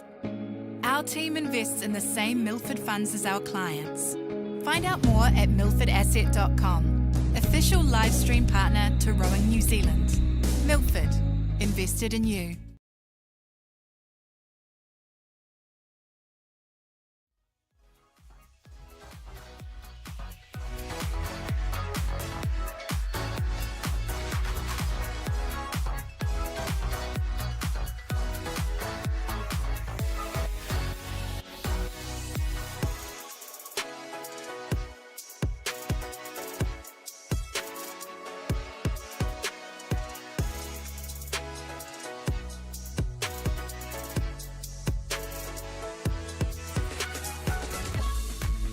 Race that is about to get underway.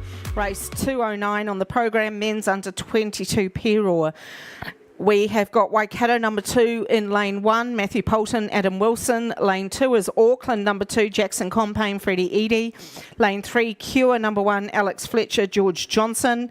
Lane 4, one of the crews to watch, Waido number 1, Henry Kirk, Fred Vavasor. Lane 5 is Avon number 1, Cody Johnson, Ollie Welsh. Watch them as well. Lane 6, Avon number 2, Sam Wilson, Will McIntosh.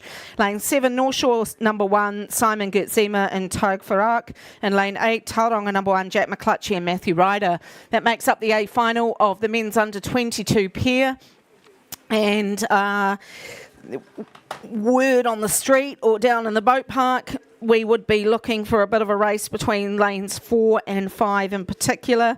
Waido number 1 and Avon number 1. So let's see how this plays out very shortly. Due to kick off at 11:55, the A final of the men's under 22 pair. Really looking forward to seeing how this goes on beautiful conditions here on the lake for these men in the pair.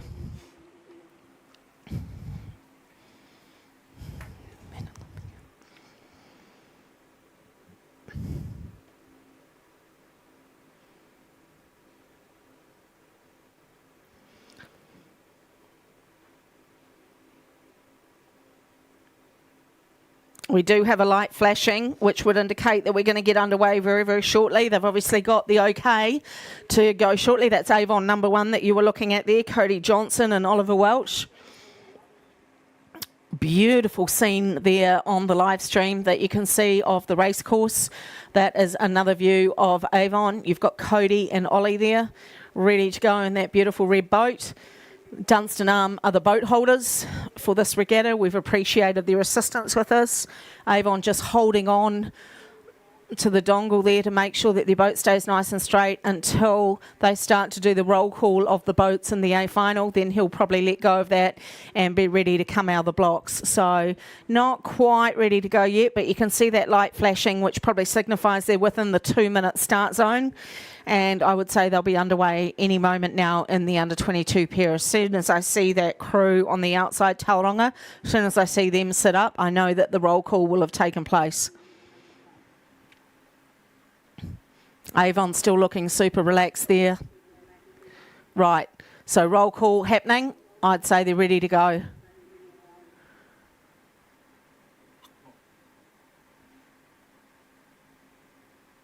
And we're underway. That is Avon number 1 out of the blocks in the men's under 22 pair. Keep an eye on lanes 4 and 5. Henry Kirk, Fred Vavasor in the Wairoa boat. Avon, Cody Johnson and Oliver Welsh.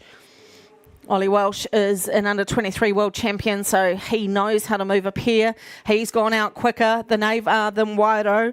So it's Avon with first blood here out of the blocks in the men's under-22 pair final. But don't count your chickens yet. There's only a canvas between them. It's Avon and Wairoa, and then we go over to Avon number 2, Sam Wilson and William McIntosh. They'd be sitting in third. We come down to second place. The Auckland boys, Jackson and Freddie, also have started really well, but the two pushing out to clear water at the moment are Avon and Wairoa. The two that we talked about a few minutes ago are the ones to watch here in the under-22 pair A final. Settling onto their race beat now, we're just looking at Avon sitting on 38.5 on their rating, powering out to half a length now over the Wairoa boys, Fred and Henry. Henry in the bow seat, Fred with the white hat on. As they lengthen onto their work, it looks like the Wairoa boys sitting up on 39, so they've got a higher strike rate than the Avon crew. As we come down towards the 500 metre mark, and we look at Avon number 2 in lane 6 sitting in the bronze medal position at the moment. Outside of them is North Shore number 1, Simon Gertzema and Taig Farak. They will be sitting in 4th. Then we come back inside to Auckland number 2 and Cure, who are also in with a hunt if they can pull in that Avon number 2 crew. So Avon pushing for the lead here on Wairoa. They've gone out to just on a length clear water now. What have Wairoa got in response as we come down towards the 1,000? They're going to have to stay in contact with Avon here if they want to pull them in. They're going to have to reel them in through the 1K if they want to try and go for gold. We're going to see what they're made of here as Avon go for that lead through to the 1K. Looking strong and powerful around that finish there is Cody and Ollie, and they have got about 3/4 of length to almost a length clear water on the crew from Whitehall down there in lane number 4, Henry Kirk and Fred Vavasour, coached by Mark Stallard. Down we come to the 1,000 metre mark. This is looking like it will be gold and silver. Just what position they come through in at the end. Let's see how that plays out. Avon number 2 looking good for bronze at the moment. And down we come to the land where all the coaches will be on the bikes. They're going to pick up their crews and start giving some encouragement shortly to get these boys into that gold or silver medal position. But Avon have really put the foot down in the second 500. They've gone out to clear water now on this crew from Whitehall. Whitehall holding nearly a length and a half over Avon number 2. Then we come out to North Shore, Auckland 2 and Cure. That's the leaders at the moment sitting in the gold medal position in the red boat. That is Avon number 1, Cody and Ollie. And then we go to silver, Waira number 1, Henry and Fred down there in lane number 4. Through the 1K they go now and now. So that's a length and a quarter to Avon. That is a handy advantage at the moment. The Wairau crew's going to need one hell of a third 500 to pull these two in. Then we go back a couple of boat lengths now to Avon number 2, who have got clear water now over Auckland number 2 down there in lane number 2, have pushed away from Cure. So that is how they're looking at the moment. 1, 2, 3 and 4. It's Avon, Wairau. That's the crew you're looking at on the screen at the moment. Henry Kirk on the left, Fred Vavasour, the stroke on the right in the white hat. He's just looked over to see if he can find the Avon boys. He'll be a little disheartened to see that there's clear water back there. In fact, they've pushed out even more. This Avon crew has pushed out to nearly a length and a half, a length and 3/4 over Whitehall. That's going to be really hard to catch now as they push down through the 750 to go. So pretty clear now that the gold medal is sitting with Avon number 1. Then we go back to Whitehall. Then we go back to Avon number 2. Then we go back inside to Auckland, I think that is. Yes, that's the Auckland lads down there in the white bucket hats. Jackson and Freddie. And we'll have to see. I think they're a bit too far back to pick up Avon number 2. So it could be gold and bronze to Avon. Whitehall sitting in that silver medal at the moment. And that's a lot of water to make up if they want to pull in the gold medal as we come down to the 500. So it is Avon. Bowside stroked there. Cody Johnson and Ollie Welsh came straight out of the blocks. And they were pretty fierce from the start. They had clear water almost by the 500 gone. By the time they went through the 1K, they were clear water. And they've just pushed away now as they go inside the last 500 in the under 22 pair. This is a very strong crew here. Cody Johnson and Ollie Welsh really strong into that finish, sending that boat, and every single stroke they're handing it to Wairau. They're showing them that they want this gold medal round their neck. So down we come. We're heading down to the 250, and no doubt about this dominant Avon crew. They've blown Wairau out of the water here. Wairau holding on to the silver medal as Avon 2 have got a clear 1 3/4 length lead over Auckland for that bronze medal. That's the Wairau crew down in lane number 4. They're sitting in the silver medal now. I don't think they're going to have anything to respond to with 250 to go. This is Avon's to win now. So Ollie Welsh and Cody Johnson are on their way to a New Zealand title in the men's 22 pair. Fred is going to have to take that rating up, but they're 2 lengths back. They're not going to be able to win it from here. This is going to be Avon's championship here in the under 22 pair, so well coached by Leon and Logan. They'll be following them down on bikes, I'm sure, and Avon is going to win the men's under 22 pair. Silver's going to go to Wairau, and Avon 2 is going to pick up a bronze medal at the moment. Down we come inside the 100 comes Cody and Ollie this time. Now here comes Wairau. They're 2 lengths back. They're not going to catch them from here. They're not even through the 100 yet. Now they go through. Then we go back to Avon 2. So the 2025 New Zealand champions in the men's under 22 pair. Congratulations to Cody Johnson and Oliver Welch. They're going to take out the men's pair. Wairau will pick up silver, and Avon 2 are going to get the bronze. Well done, men.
2025.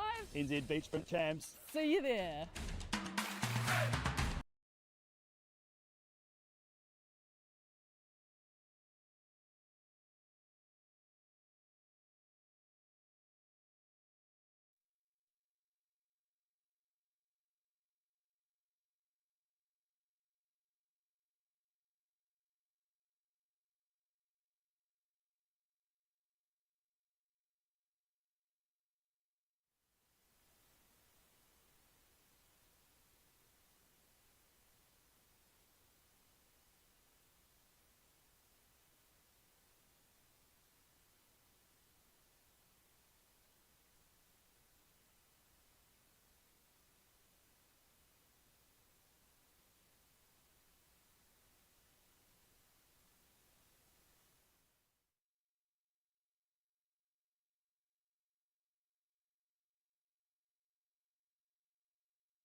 Right, we're back on the course now with the men's club single scull semi-final number 1.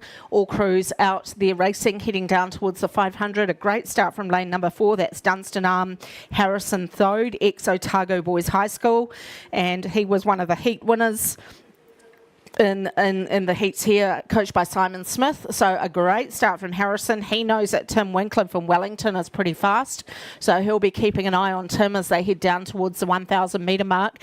So it is lanes 4, 5 and 6. The 2 heat winners were in this race. We have Waikato, Dunstan and Wellington as heat winners, but it looks like it's Dunstan, Wellington, Aramaho, Wanganui, and they're all starting to bunch up on Harrison Thode now. So that's Harrison in the lead at the moment from Dunstan Arm, ex-Otago Boys High School. Alongside of him in lane 5, just 1 length down, is Wellington number 1 Tim Winkler. Then we go over to Avon number 1 Lawrence Birch, and back inside to Aramaho, Wanganui's William Hurd. Pushing hard down there on the inside is Ash Shoots from Whakatane. He is trying to push up as he comes down to the 1,000 metre mark, but these first 4 have really pushed themselves clear now of the 5th to 8th places as they come down towards the 1,000 metre marks. This is semi-final number 1 of the men's club single sculls. We have 3 heat winners in this race. Jamison McConaughey from Waikato in lane 3. He's back quite a bit. Then we have Harrison Thode leading it from Dunstan Arm in lane 4 and Tim Winkler from Wellington in lane 5. So this is probably a slight surprise here. This is a good result currently from Harrison Thode. I'm sure Simon will be down there at the 1K mark urging his young buck on, because I'd be keeping a pretty close eye on Tim Winkler from Wellington there, and he's getting quite hard, chased quite strongly there from Aramaho Wanganui's William Hurd, and that might be the Avon sculler Lawrence Birch.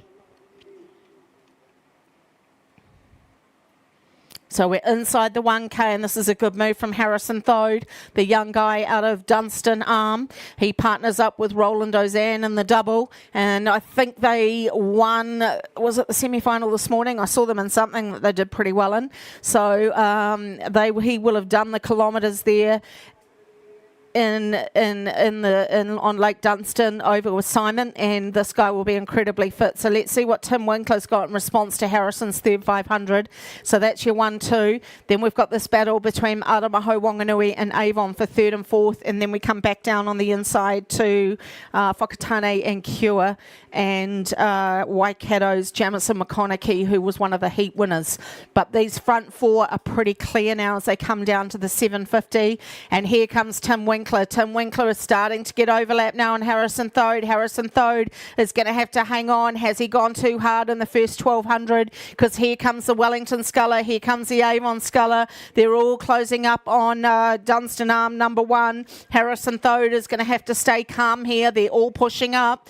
It is Dunstan Arm, Wellington, Avon, Aramaho Wanganui. That's the 1, 2, 3, 4 here in the men's club single scull.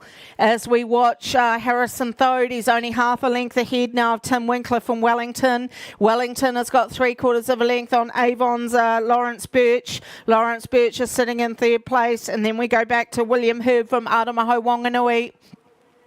So a big push again from Harrison. This is a really good move from Harrison as he pushes down to the 500. He's keeping a close eye on Tim Winkler from Wellington. Tim is doing everything he can to try and pull him in. But this is a really good move from Harrison Thode. He's pushed out to clear water just on Tim Winkler. So that's an impressive move from Harrison through the 500. This young guy from Dunstan Arm in the yellow bucket hat having a great row here in semi-final number 1, holding off this strong challenge from Tim Winkler from Wellington. He is the heat winner as well, coached by Matthew Hall. Simon Smith is in charge there of the coaching at Dunstan Arm. Let's see what Harrison can do in the closing stages here. Semi-final number 1, men's club single sculls coming down towards the finish, and it is Dunstan Arm over Wellington. Then we go to Avon, just holding a margin over Aramaho Wanganui. That's the 1, 2, 3, 4 as they charge down towards the yellow boys, and the 250 to go. It is Dunstan hanging on here. This is a great result from the young guy from Dunstan Arm. Harrison Thode sculling beautifully here. I think that's Simon charging down on his bike, watching him racing. And Harrison's doing a great job here. It's Harrison Thode, Tim Winkler, Lawrence Birch and William Hurd. Those are the guys coming down in the single, club single towards the finish. That's the way it's looking like it might close up. Has Wellington got anything? The big mover is Avon. Lawrence Birch is pulling up on Tim Winkler. Avon on the outside has got overlap here. He's trying to pull up on Wellington. It's still Dunstan Arm holding on by half a length now. Half a length as they close up. Lawrence Birch is pulling up on Wellington. Then we go back to Aotearoa Wanganui. Last few strokes coming down to the 100. It's still Dunstan Arm, Harrison Thode, the young sculler there, leading Tim Winkler from Wellington. Then you've got Lawrence Birch on the outside from Avon and back to William Herb from Aotearoa Wanganui. That's how they're going to go through the finish. Dunstan's going to hold on to that challenge from Wellington. Wellington's taken the rating up. Harrison's going to have more for the final here. Last couple of strokes. Well done, Harrison Thode. He'll take the win. So it's Dunstan Arm, then it's Wellington, and then it looks like Aotearoa Wanganui with a really strong finish over Lawrence Birch, but he goes through to the final as well. Then we come back down to Waikato, then back down on the inside to Cures, Ashton Corkery. Then we go over to the far side, Charlie Moorhead from Hawke's Bay and Ash Shoots from Whakatane.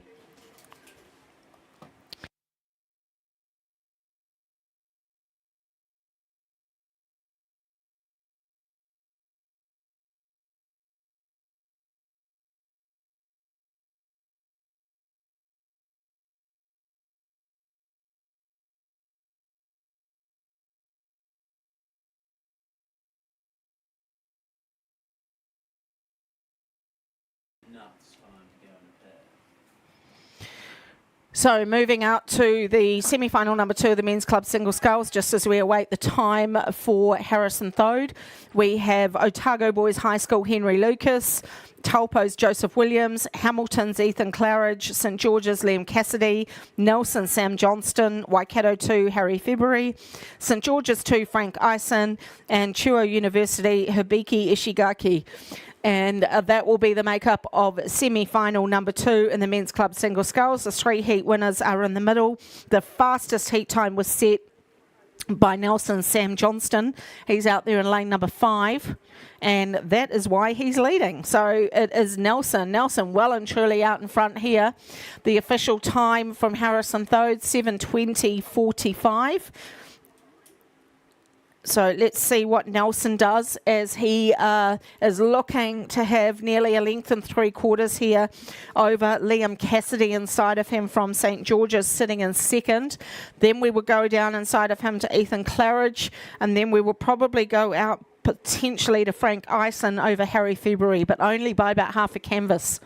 So it's still all up for grabs for 3rd and 4th at the moment. 1st and 2nd looking fairly good at the moment, whereas Frank Eisen could potentially do some damage here. He could pull up on Ethan Claridge or Liam Cassidy.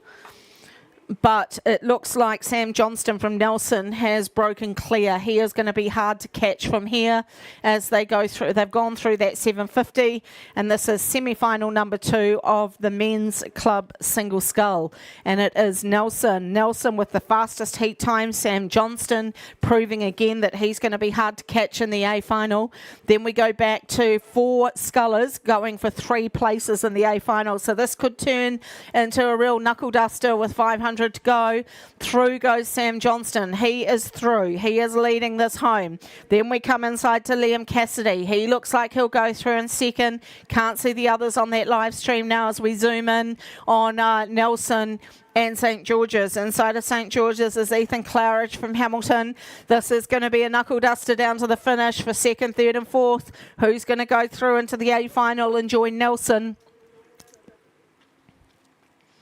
They're all closing up with about 400 to go.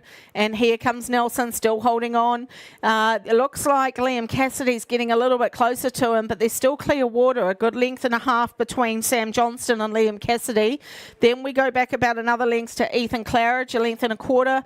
And then we look like we've got a big race between Frank Eisen and Harry February. And Frank Eisen in a bit of trouble there. His rating's just too low. He's really dumping it into that finish and looking like he's in a bit of trouble there, as Waikato sit a little bit taller around that finish, send the boat a bit more freely.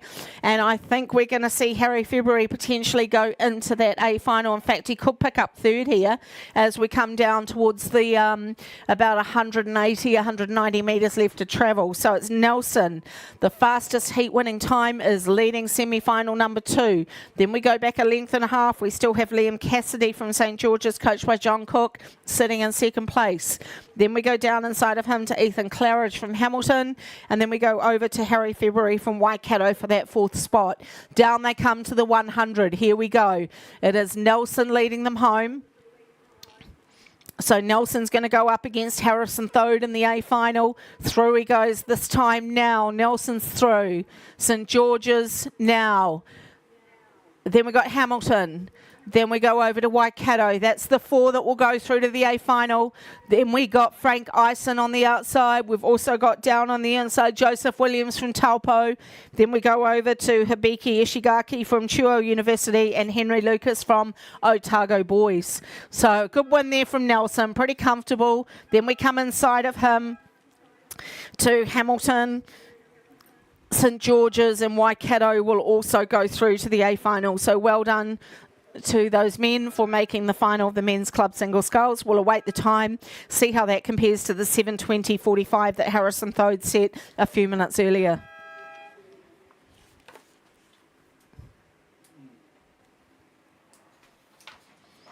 Just while we wait for that official time to come up, we have the women's club coxless quadruple sculls, semi-final 1 and 2. Then we have the men's intermediate double sculls, semi-final 1 and 2, and then we're on a break until 1:45. That's a look at the Nelson semi-final number 2 winner coming out of the blocks there on live stream. A good close-up at his sculling ability. And we'll just see if we can see the official time. 7:28, so 8 seconds slower than what 7:28 was the time that the Nelson sculler Sam Johnston came through, and 7:20 was Harrison's time. But he was getting pushed pretty hard by Wellington there. So looking forward to that A final. All right, women's club coxless quadruple sculls. Let's go out. They're down by the 1,000 metre mark. We have Waihopai, Hawke's Bay, Bay of Plenty Coast Composite with Tauranga, Dunstan Arm, Waikato, Canterbury, Auckland and Waikato 2.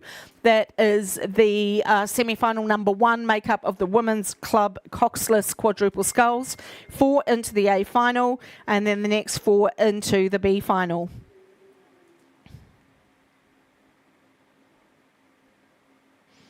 They're into the third 500 now. All crews pretty spread out in the semi-final. So we'll go out onto the course and see who's leading them down. Is that lane number 3 perhaps, or 4? Trying to see, maybe 4, Dunstan.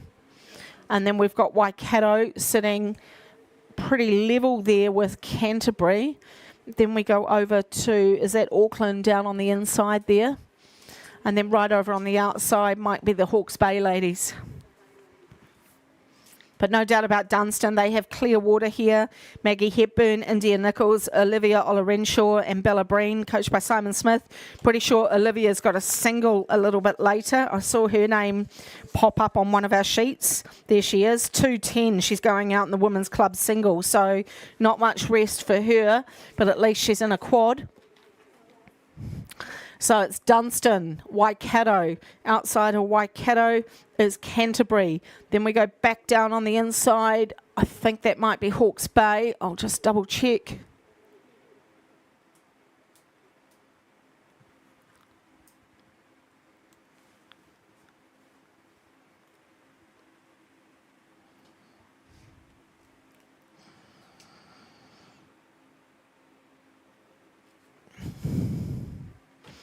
So down we come inside the last 500 metres, and it is no doubt about Dunstan Arm. Lane number 4 is your close-up you're seeing there. Maggie, India, Olivia and Bella.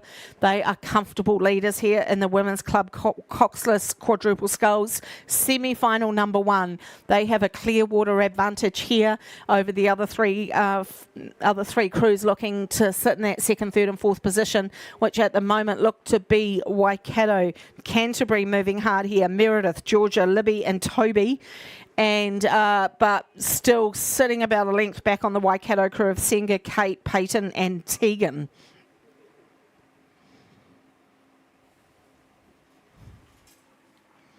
And then let's see if Hawke's Bay can get themselves into that A final.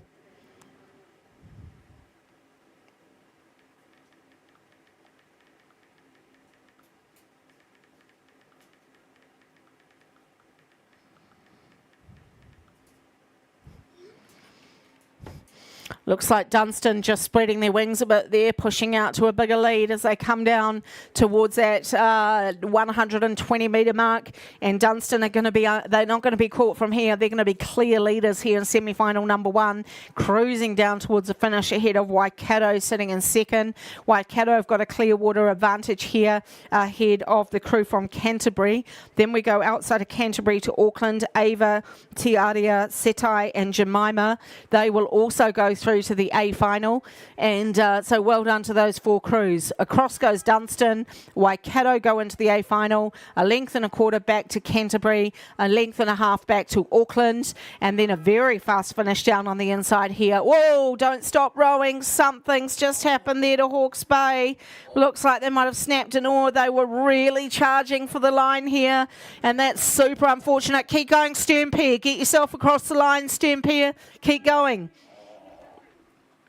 Oh, what a shame.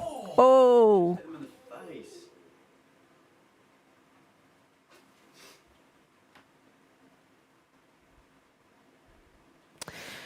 Dramatics there in semi-final number 1. Hopefully everyone's okay. The last 2 crews coming down. Oh, there's a 3, not a quad out there. That might be the one that Martha was talking about. Go, Martha, give it heaps. Go Waikato, great job. Three ladies rowing down the quad. Anyway, pretty clear who the 4 were that have gone through. Dunstan, Waikato, Canterbury, Auckland. And then semi-final number 2 is on the course. We're looking for a Wairau composite with Star and Wellington. Then we have Dunstan Arm number 3, Star 1, Aramaho Wanganui 1, Dunstan Arm number 2, West End 1, Hamilton 1, and Star number 2. Oh, that looks painful. That live stream photo of that crew smashing through Hawke's Bay there. That would have been pretty uncomfortable. Anyway, out on the course, let's go to the semi-final number 2. And it looks like the first 4 are pretty clear cut to me. We're not sure what order they'll finish in, but they're clear away from 5th, 6th, 7th and 8th. So there's the lineup of the 8 crews racing in semi-final number 2 of the Women's Club Quad. And we go on to the course.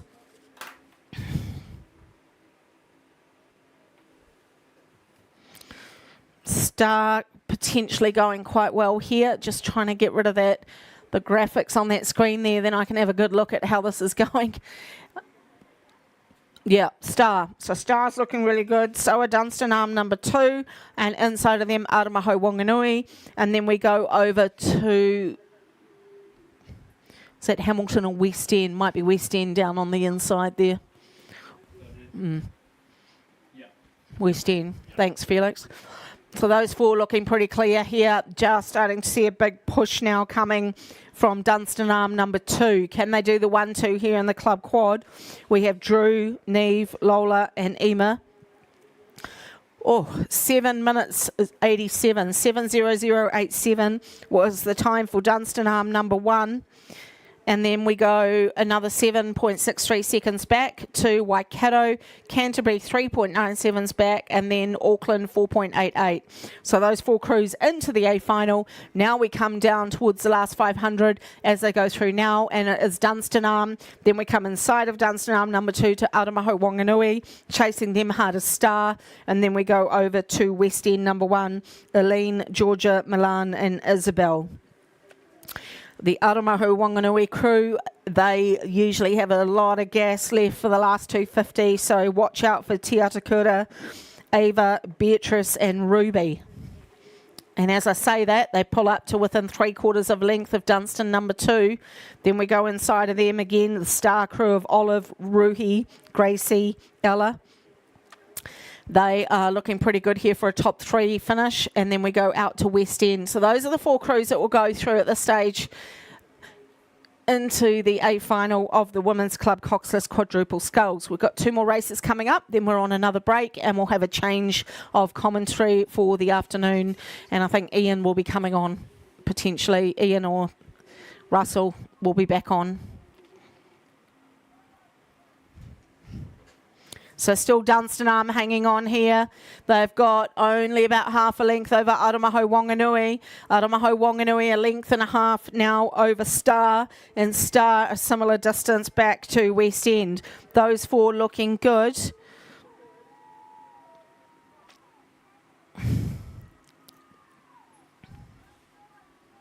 So Dunstan hanging on here, just taking that rating up 1 or 2 just to keep that first place off Aramaho Wanganui. Aramaho Wanganui, pretty tenacious fight from them to hang on within 3/4 of a length of this crew from Dunstan. Those two clearly into the A final. So well done to Dunstan too. Well done Aramaho Wanganui. Star will come in for 3rd, and then we go over to West End for 4th.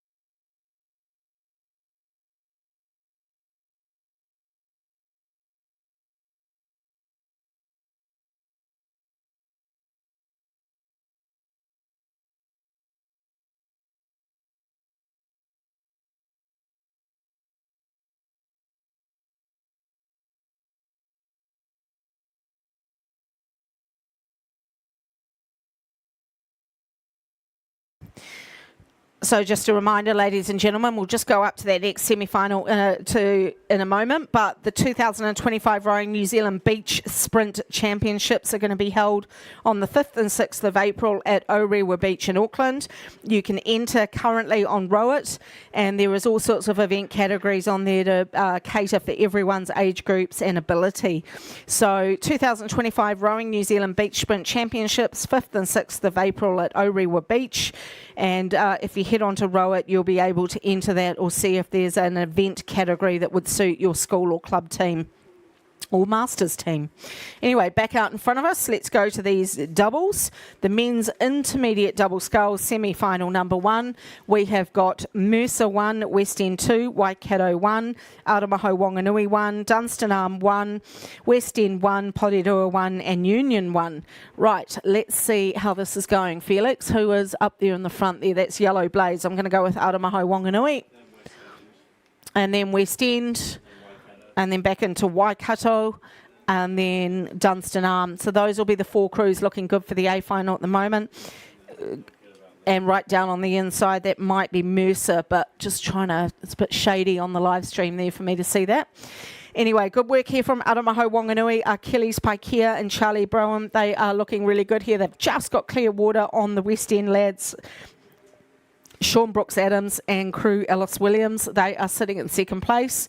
From them, we go back down to Waikato, Antonio Van Dersen and Jasper Mailing. And then we come out to the Dunstan Arm crew, Brennan Keane and Jed Tisdale.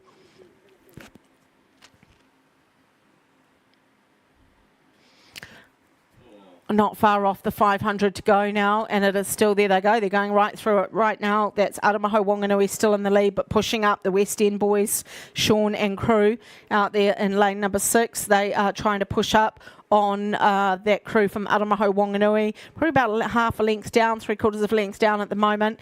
But just keep an eye down on the inside. Is that Mercer sneaking up there, Felix? I can see someone down on the inside getting closer and closer. Keep an eye on Mercer here. They could cause a bit of an upset here. And those boys in the middle, Dunstan, are going to have to keep an eye on Mercer because Mercer's getting quicker and quicker. Dunstan are holding on to that 4th at the moment. Waikato still sitting in 3rd place as we head down to the 250. We've got one more race to go, then we're on a break.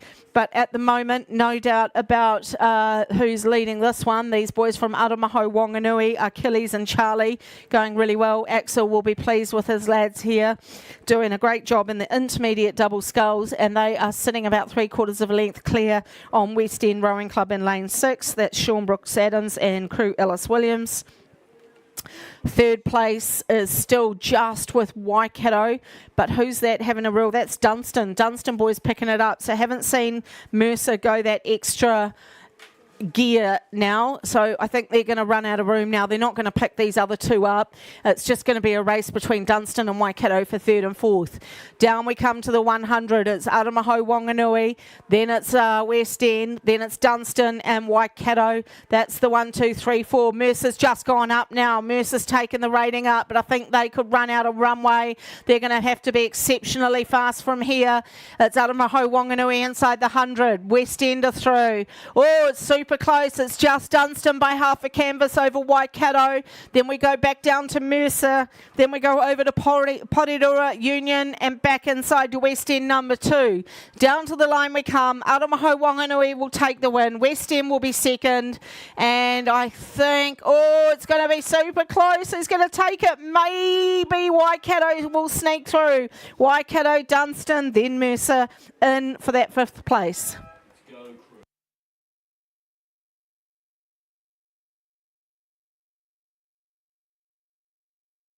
Some incredible finishes coming out here at the semi-final races at the New Zealand Rowing Championships. Just look at that picture on live stream there. Just stunning conditions here at the Rowing Championships. We have one more semi-final, then that will be me for the day. And I'll be handing over to another commentator to bring the 145 onwards races to you. We have the men's intermediate double scull semi-final number 2. And we have Hawke's Bay number 1, Aramaho Wanganui number 2, North Shore 1, Clifton 1, Otago 1, Hawke's Bay 2, Timaru 1 and Cure 1. That is semi-final number 2 of the men's intermediate double sculls. These men are down by the 1,000 metre mark. No, not quite. They're in the second 500, approaching the 1K mark. And semi-final number 2 is on the track. The first 4 finalists have been found. Aramaho Wanganui, West End, Waikato and Dunstan. Okay, lane number 4 looking pretty good here. The Clifton lads, Oliver and Jack. Then we go 2 over from them, Hawke's Bay, Kazuki and Carlon. And then back inside of them is Otago's Brendan and Alexander sitting in 3rd. And then right down on the inside, is that Aramaho Wanganui or is that Hawke's Bay? Down there, Hawke's Bay it is. Hawke's Bay 1 in lane 1 and Hawke's Bay 2 further out. So they're both going really well. That's great for Hawke's Bay. Okay, so it is Clifton and Hawke's Bay, number 2, Kazuki and Carlon. So good result here coming from them in the first 1,000. Now we push into the third 500. They need to go technical, make sure that they don't make any mistakes, try and keep that boat running around the finish. Nice clean extraction of the blades and make sure that no one picks up any boat speed and overtakes them. They really need to get into that top 4 and protect their position. 7:08.95 was the time for Aramaho Wanganui. So well done to Achilles and Charlie. And then we go back another 1.97 to West End, 3 seconds back onto Waikato, and then 0.3 seconds back to Dunstan.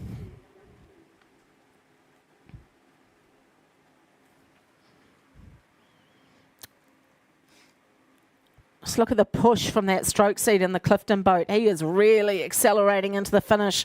He doesn't want anyone coming anywhere near him. So it is Clifton. Clifton in the lead here. Number 1, Oliver and Jack, coached by Jodie Haskell. They are sitting in the lead here as they come deep into the third 500. Second place with the Hawke's Bay lads out in lane number 6. That's their number 2 crew. And then we come inside of them to Otago, and right down on the inside is Hawke's Bay number 1, Josh and Riley. That's the 1, 2, 3, 4 as they head down to the 500 to go. And then after this race, we'll be on a break and we will have a change of commentary in about 45 minutes or so.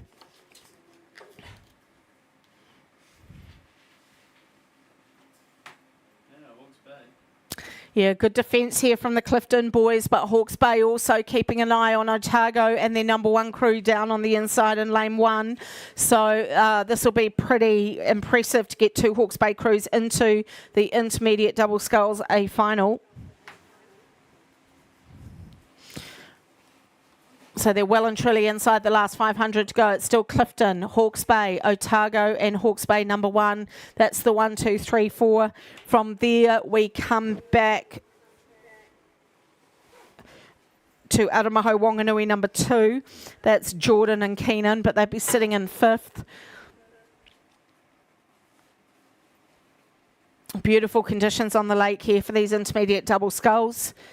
And let's hope it continues long into the afternoon so that all these semi-finals are completed on beautiful conditions and nice flat water here at Lake Rurutaunafa.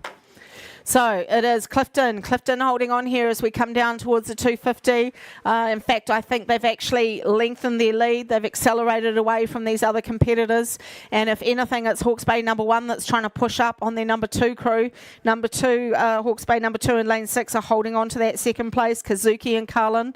And then we come back inside to Otago and then back down on the inside to Hawke's Bay number 1, Josh and Riley. Down we come towards the 100 and Clifton rowing away now. They've had a fantastic season.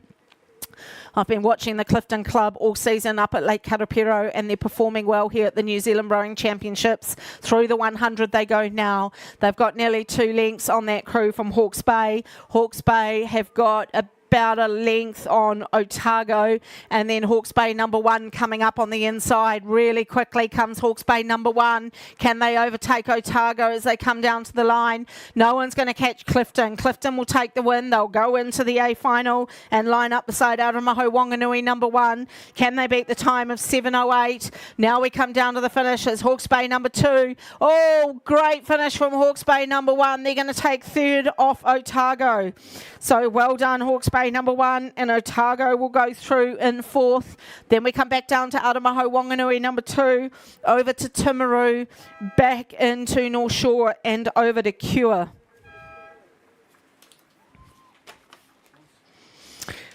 So that will be us, and we will have a change of commentary in about 40 minutes.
While we wait for the next spot to get underway, team got a black phone handed into the office around lunchtime. So it'll be someone who doesn't know what's happening or what day it is or where all their friends are. There's a picture of a spaceman on the home screen. So if you pop on down to the secretary's office, Marie will be able to help you through this. You're reunited with your third arm.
We are all in the same boat.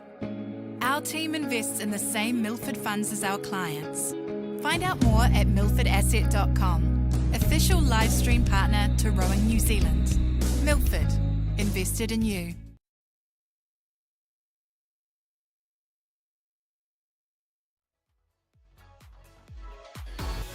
Just about ready to get underway in the last part of the session here at Day 3 of National Rowing Championships for 2025. This is the semi-final number 1 of the Women's Intermediate Coxed Quadruple Sculls. If you're on the live stream, you can see them sitting right in front of you, just the right-hand side of your screen in lane 4.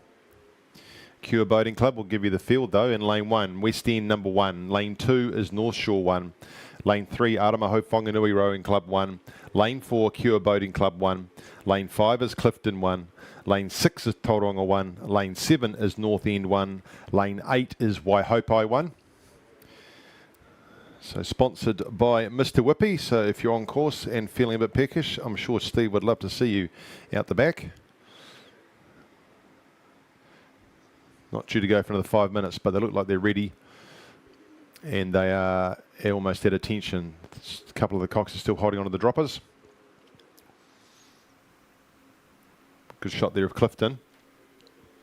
Orla Honeyfield, Isla Robinson, Olivia Perry, Bella Neal. Gabrielle Robinson is the cock sitting in the bow holding on to the dropper.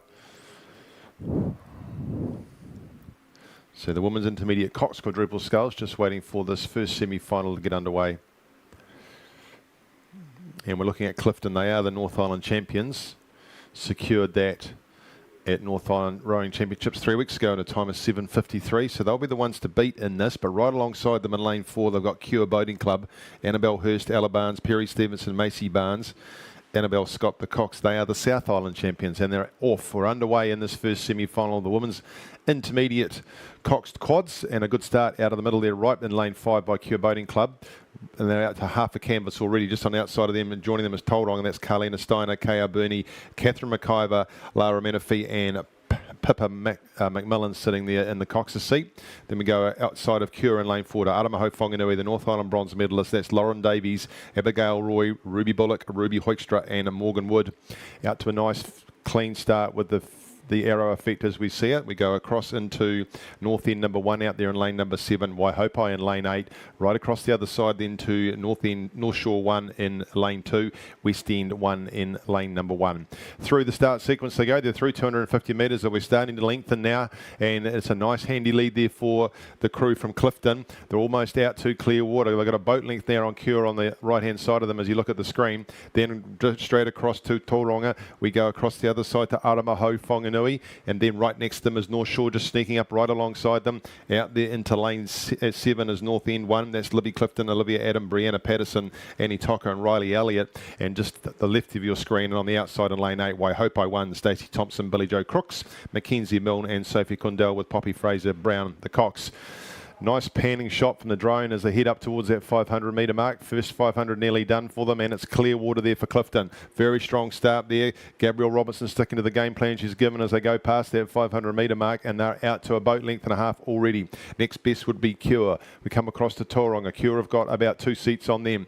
Then it is Aramaho Whanganui. North Shore, back across we go to North End. Straight back over the other side to West End. And that's how they're looking as they come through. I hope I just down the outside there, just out of picture now. They've got themselves into that 8th spot. Oh, the wee way to go for them now. You can see the rest of the crews for this afternoon's semi-finals heading across in the bay. And well on their way to the 1,000 metre mark is Clifton. Coaches Jason Williams and Greg Cox are pretty happy with this start. They've laid down a real marker here in this first semi-final, looking to get themselves straight through into a middle lane in that final. And they continue to push away from the rest of these crews. The rest of them are battling for the rest of the spots. It was 1, 2, 3 and 4 to go through to the A final. The rest will be through to the B final. Second is still with Cure, but Aramaho Whanganui have kept that lead down to 2 seats now. They've got them back to.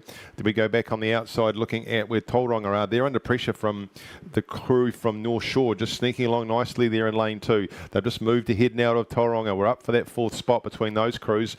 Then on the outside, North End and Waihopai. The land starts to come into view. The coaches will be there getting ready to go and give them their riding instructions as they ride along with them. And a great shot there of that Clifton crew, Orla, Isla, Olivia, Bella and Gabrielle Robinson. Looking in nice control there as they come up towards that 1,000 metre mark. Easy to see there for the Cox what they're trying to do, and just rating quite nicely, mid to high 30s. Looking at complete control, swinging nicely, nice and clean at the catch. We've still got great conditions here at Ruataniwha. Other than a little dust up late yesterday afternoon, it's been a great week for racing and we hope that continues. Through they come to that 1,000 metre mark, just about to hit that line of yellow boys now. Just holding them back there, but you can still see Cure. They're within striking distance, just making sure of their spot. On their left-hand side, Aramaho Whanganui still holding on to 3rd. We come across to Tauranga, just under pressure there, starting to try and get back into the mix and hold on that 4th spot. Then we go on the outside to North End and Waihopai, back down into lane 1 for West End 1, just in behind the umpire's boat. The coaches have picked them up. They're into the last half of the course. That second semi-final sitting in the gates getting ready to go too. But it's all Clifton, the North Island champions, making no mess of this one. They're about 4 lengths in front of Cure. Back inside is Aramaho Whanganui, clearly in that 3rd spot, and it is North Shore that made that push from the 750, got themselves quite handily into 3rd, and the real pressure there is for Tauranga to try and get themselves a spot. They're the 4, Clifton, Cure, Aramaho Whanganui, North Shore. The rest of them have got the work to do to get their way into the A final. More cyclists than there were yesterday. That's the semi-final, starting to build the interest, and we look forward to the crowds tomorrow. And those crowds in the next couple of days will see this Clifton quad making its way into the final. Very commanding. Still holding that 3 boat length lead over Cure. Aramaho Whanganui next to the rest. And then it is Tauranga as they head on the way down towards the 500 metre mark. Great shot as we look down the course and see these crews coming. You can see those golden blades of Aramaho Whanganui just dipping in and out of Lake Ruataniwha just in front of the umpire's boat as those on course look down. But it is still with this Cure Clifton crew. Back we go to Cure. Just on the outside now, Tauranga trying to push their way back into contention. It's North Shore they're going to have to battle with. Further back to North End and then Waihopai. West End just battling a little bit down there in lane number 1. They're just going through that 500 metres to go now. So Clifton, as the sun starts to shine down on the lavender blue and white of the Clifton crew as they make their way down towards about 300 metres to go, still dragging with them Cure, sitting there at the purple haze, looking to hold that spot, get themselves through to a final. Just watching North Shore and what they can do to that Aramaho Whanganui crew. Pushed a long way back now is Tauranga. These are the four. Doesn't look like there's too many more that can make a bit of an impression on them, really. North End and Waihopai too far back. So we might have our four if they stay in this formation on the way through. So Clifton through to the middle of the red boys. 350 metres to go for them, and just starting to look like they've got it under more control now, haven't they? They've just slowed that rating a little bit, still just making sure of things, holding it at 3 boat lengths back to Cure, then it still is 2 more boat lengths back to Aramaho Whanganui, another boat length and a half back to the crew from North End, still Tauranga trying to push through, they're 2 boat lengths back from North Shore. They've got some work to do, but there's still a bit of course to go. Last bit of the red boys, they come for Clifton. Just about underway in that second semi-final too, and fantastic conditions as they come along. That boat's just riding through here, very flat, nice and clean there at the catch, good long stroke, making their way out of the red boys into 250 metres to go. They've done the work, have Clifton here. Semi-final, but this is good. Look at this. Still 3 boat lengths they've got. Cure sitting there with them nicely. Still Aramaho Whanganui in third, and North Shore did the piece at the 750. Push past Tauranga. Tauranga trying to come back at them. They've got some work to do to get that blue boat moving. Just about a boat length back though from the crew from North Shore. As they look across, they can see that. Then it is North End still trying to come back at things here, West End in lane 1, but not too much time left for them, and the same for Waihopai. But look at this Clifton crew. Orla Honeyfield, Isla Robinson, Olivia Perry, Bella Neal, Gabriel Robinson's done a great job sitting in the bow seat there, coxing them. 100 metres to go and well under control. Holding on to 2 boat lengths over Cure, 3 boat lengths back to Aramaho Whanganui, 2 more boat lengths back to North Shore. They'll hold off the crew from Tauranga on the outside to go through to the A final. Another half a dozen strokes here for Clifton. They controlled it from the start. Within 200 metres, they were out to a canvas and they've extended and held. Well done, ladies, through to the A final of the Women's Intermediate Cox Quadruple Sculls here at the National Championships for 2025. Joining you will be Cure Boating Club off the Kaipoi River. Then Aramaho Whanganui bringing the gold and the maroon down to take that 3rd spot, and it will be North Shore in lane 2 who'll pick up the 4th spot and through to the A final. Finishing on the outside in 5th will be Tauranga. Then it'll be very even between West End and North End on the other side of the course they will be, and then finishing out in lane number 8 will be Waihopai.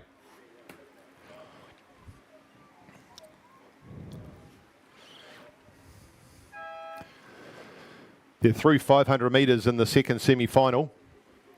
In lane 1, Petone 1. Annie O'Sullivan, Lottie Upton, Ava Broom, Georgia Belling and Mila Sowbury. In lane number 2, it's Awamaru 1, India Jones-Horgan, Emily Wainwright, Bridget Spittle and Tessa Wright. Isla Capely is the cox. In lane number 3, Union 1, Charlie Tate, Michaela Hurst, Ruby Bell Ferguson and Jamie Seddon, with Tanisha Chinnery the cox. In lane number 4, Waikato 1, Caitlin Cotter, Louise Goodwin, Zoe Middlemas, Alex Sorensen and Bradley Kigma is the cox.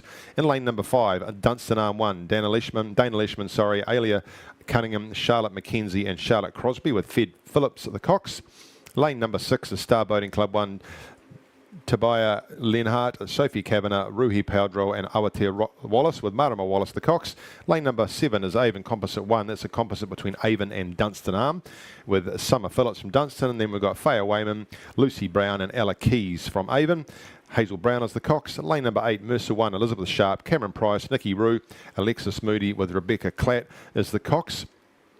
Heading up towards that 1,000 metre mark and looking at we should see the favourites coming in here. In lane 4 should be Waikato 1, North Island silver medalists. They are sitting there quite tightly just next to Dunstan Arm, who are the silver medalists from the South Island, and just inside of them is Union 1. Those are the 3 poking their noses through. Just on the outside there to Star Boating Club.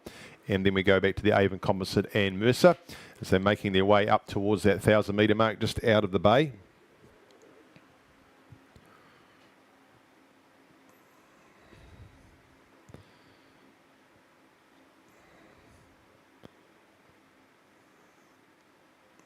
Just to the right of the umpire's boat, as we see it, is the Waikato crew. Very little between them and Dunstan Arm.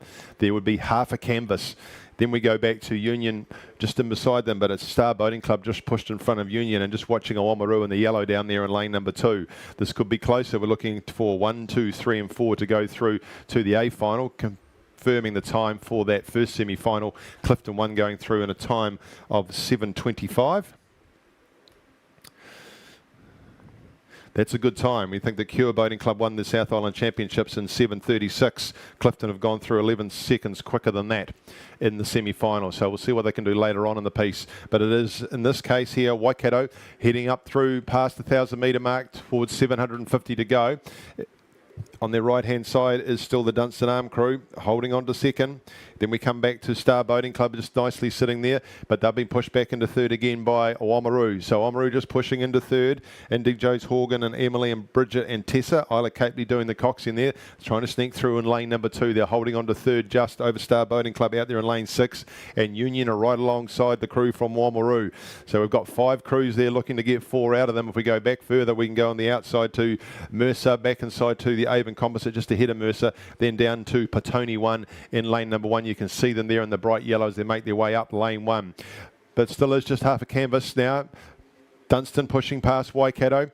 Those 2 crews, 2 to 3 boat lengths clear of the rest of them, bringing Oamaru with them. On the outside, it is the Star Boating Club. Then we come back inside to Union. Those are the crews making their way up towards 750 metres to go, and it is still with the Waikato crew trying to chase down the Dunstan crew, and out to a full canvas now by Dunstan, but not much else. Then we go 2 boat lengths back to Oamaru, continuing to push through down there in lane number 2, out to Star Boating Club in lane 6, back into Union in lane 3. Then we go out to Avon Composite, just pushing through there in lane 7, trying to drag back the Star Boating Club crew. On the outside still to Mercer, then back inside to Petone in lane 1. This is heat number 2 of the Women's Intermediate Cox Quadruple Sculls. Semi-final number 2, in fact. Let's go with that. That sounds more accurate.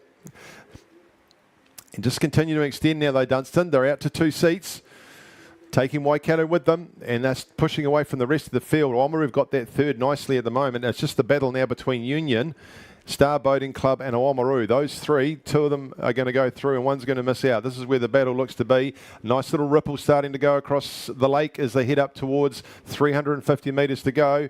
And pushing out further now is Dunstan. Dunstan Arm, the South Island silver medalists, have now got it almost out to clear water over the North Island silver medalist Waikato. And it is with Oamaru. And it's now between Union and Star Boating Club. The 2 clubs in the blue and white. One's vertical, one's horizontal. And there's only a canvas between them, and right in the middle trying to spoil the party is Oamaru. Those 3 crews, still not much between them, less than a canvas across all 3. Dunstan now can't quite get clear water, nearly over Waikato as they head up towards the last of the red boys, into the yellow boys with 250 metres to go. This is the semi-final number 2. It's with Dunstan, it's with Waikato. Then we have a look and see the pressure now coming from Star Boating Club. Trying to hold on to that third spot is Oamaru, and Union are right next to them. It'll be between Union and Oamaru. Star Boating Club just looking to have a little bit more run on their boat as they start to come through into the last 200 metres. Who's going to have the push on the legs in their last 200 metres? Star starting to pull away and in from Oamaru. Oamaru will need to come back to them and squeeze out Union. We go on the outside to Avon Composite. They've got a bit to do. On the outside of them is Mercer. Back down to lane 1 is Petone. And we head up now towards 120 metres to go. Dunstan still well clear now of the rest of the pack. They've got clear water over Waikato. Oamaru starting to go again, trying to pull back the Star Boating Club crew. And it's Union who've got to do the work. 4 will go through to the A final. Union will need to quicken up and push if they want to get themselves into a semi-final at National Championships. The ones that are going through as they cruise into the sunshine, it's Dunstan. Dunstan have got clear water over Waikato. They've got clear water over Star Boating Club, and it's still very little between Star Boating Club and Oamaru. These 2 crews pushing each other. They're squeezing out Union. Taking the buzzer now is Dunstan. Second will go to Waikato. Let's have a look and see who gets third. I think it is Star Boating Club at the end. They just pulled through in the last 50 metres. Oamaru are going to hold on to their 4th spot by half a boat length over Union. Then we go to the Avon Composite. On the outside to Mercer, back inside to Petone.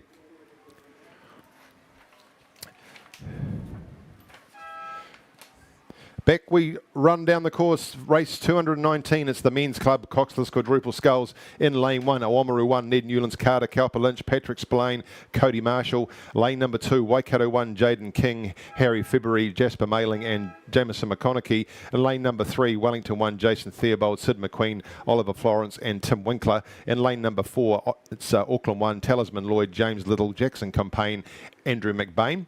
In lane number 5, Dunstan Arm 1 is Jeltstuke Oliver Hamilton, Roland Ozan and Harrison Thode. In lane number 6, West End 1, Joel Millman, Jack McSwain, Rui Kerr and Brad Salthouse. Lane number 7, Mercer 1, Cameron Preston, Max Semmelink, Jack Semmelink, Jimmy Steenson. And in lane 8, it is Hamilton 1, Kahukuri Hagi, Alex van der Weg and now Nicholas Taylor with Ethan Claridge. They are well into the second half of the course, these gentlemen, as they come down in the first semi-final of the Men's Club Cox's Quadruple Sculls, sponsored by Skydive Mount Cook. We thank them, and we look and we can see that it is Dunstan. We've just had a Dunstan crew lead down. There's another one on its way. Auckland are running second just at this stage, I think, just from Wellington over on the inside of them. Then we come, it's very close between Wellington and Waikato, not much between them. We go across on the outside, and it is between the crews of Mercer. Just ahead of West End on the outside of them, it's Hamilton. But it's almost a clear boat length now for the South Island champions. Dunstan Arm, they won this at the South Island champs a couple of weeks ago. 6:22 was their time. I can give you the time for the women's intermediate second semi-final of the Cox Quadruple Sculls. They went through in 7:41. So that's interesting actually, because that's well, almost 16 seconds slower than the first semi-final. That was quick. These guys are heading up though into 500 metres to go, and it is all with the Dunstan crew, just still ahead of Auckland. Then we go in right inside them to Wellington and then Waikato. Those are the four, but just sneaking up on the outside, we're trying to, they are, is Mercer and Hamilton. Both off the Waikato River, but different ends of it. Hamilton have got the advantage over Mercer. They're about 3/4 of a boat length back from the crew from Wellington to try and push into this 4th spot to get through to the A final. The rest will be to the B final. Making their way down very quickly, they are to 350 or so metres to go. And as the sun illuminates those yellow bucket hats of Dunstan, you can see them holding the lead, swinging together nicely over the Auckland crew. Clearwater they have. They are the South Island champions. Auckland were second, just being pushed now into third by the Wellington crew. And just look on the inside of the Wellington crew is Waikato. This could be a tight finish because we're still looking at Hamilton and Mercer on the outside trying to get in the middle of it. Holding sway though is Dunstan. They've got control. They can look at Hamilton across the right, but on the left it is coming from Wellington. Wellington with the maroon and the blue and the white stripe across their backs. They're dragging Waikato with them, trying to burn off the crew from Auckland. So Dunstan bringing down Wellington, bringing down Waikato. It looks like Mercer might have a little bit much work to do, and the same for Hamilton. So the four starting to emerge here as our first finalists for the Men's Club Coxless Quadruple Sculls. Into the yellow boys, well gone they are. 130 or 40 metres to go now for Dunstan. Into second comes Wellington. Third is Auckland, just with Waikato pushing up on them. Then we go on the outside now, still tethered together is Hamilton and Mercer. And back down on the inside is Oamaru with a bit much work to do, and Waikato. 100 metres to go now for Dunstan. Wellington pushing into second over the crew from Auckland. Flying down on lane number 2 is Waikato. Trying to get into it is Mercer and Hamilton, but there's too much to go. These are our first finalists. They're coming down to take the buzzer pretty closely now is Dunstan. They'll take it now. A boat length and a half clear. Wellington will take second. Third will be Auckland by half a canvas over Waikato. Those four go through, followed then by Hamilton. Mercer down here in lane 2 to Oamaru, and then completing the field will be the crew from West End.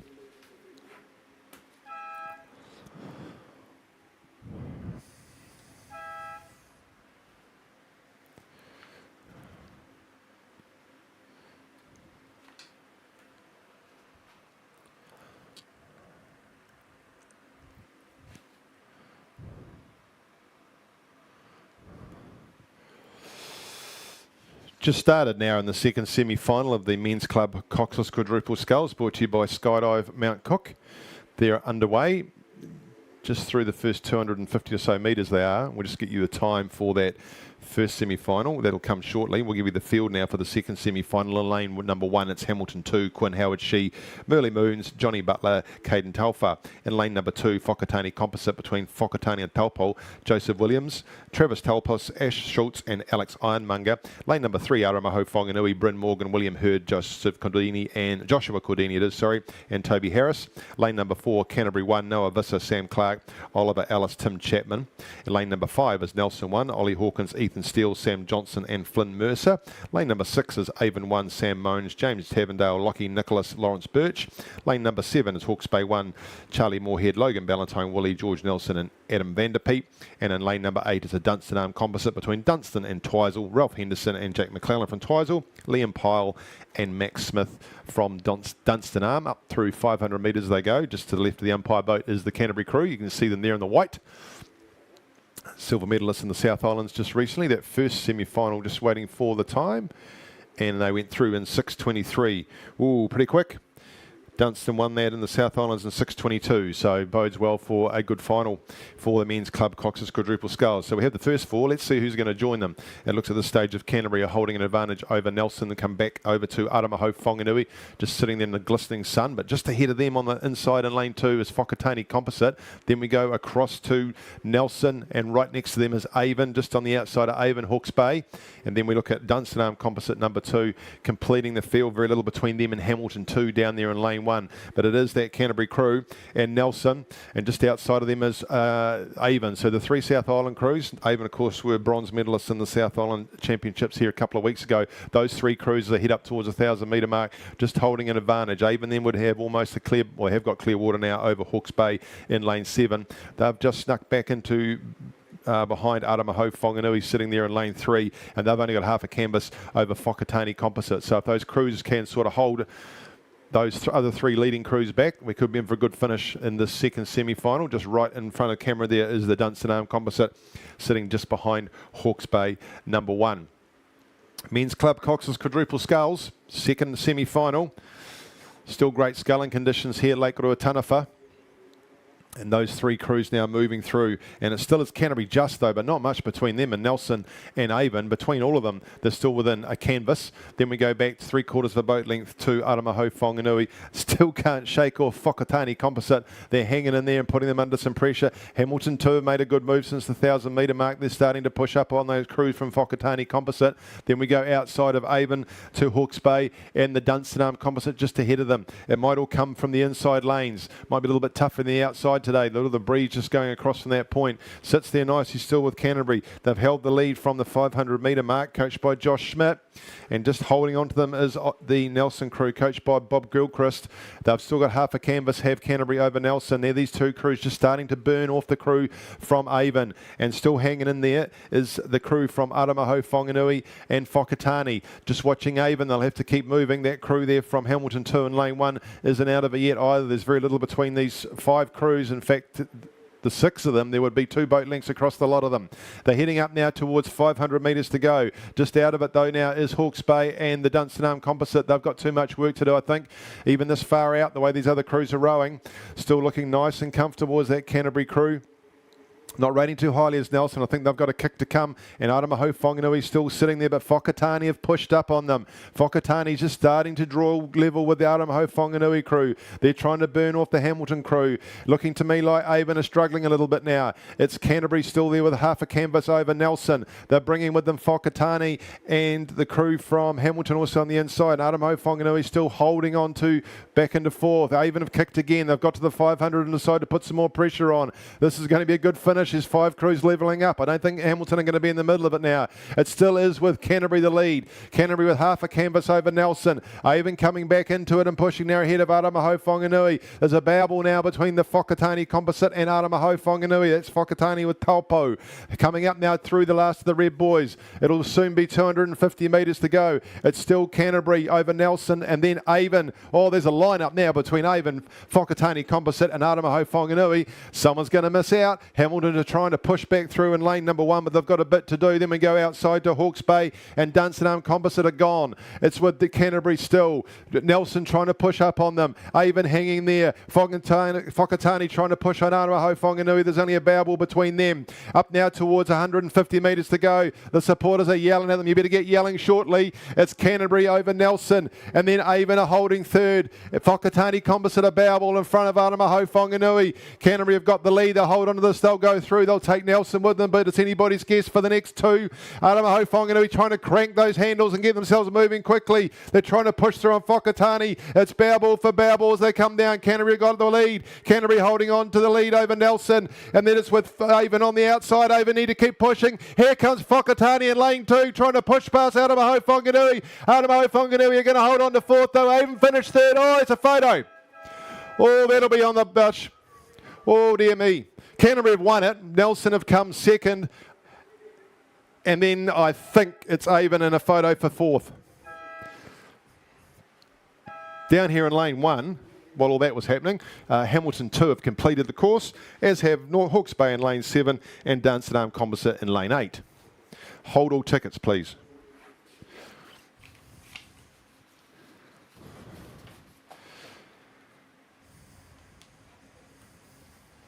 Women's Club single sculls. Just wait for that result to come through. Lane 1, North End 2, Lola Castles. Lane 2, Waikato 3, Ratara David. Lane number 3, Waihopai 1, Ella Norman. Lane number 4 is Waikato 1, Tegan Negus. Lane number 5, Clifton 1, Jessie Pulford. Lane number 6, Rotorua 2, Lucy Gaston. Lane number 7 is North Shore 1, Phoebe Dobson. And in lane 8, North End 1, Georgia Graham. This is the first semi-final. Again, we've got 1, 2, 3 and 4 to progress through to the semi-final. We'll just look to see how we're going at here. I think it'll come out of, it should be lane 4, Waikato with Tegan Negus should be pretty prominent here. In fact, she is leading them down. She is the North Island champion. Just to the right of her is Jessie Pulford from Clifton. So we should see those two, and it looks like we have just outside there Lucy Gaston from Rotorua doing pretty well. And out there in lane number 8, Georgia Graham from North End. She won't mind it out there. She seems to be pretty handily placed. You can see here on the screen.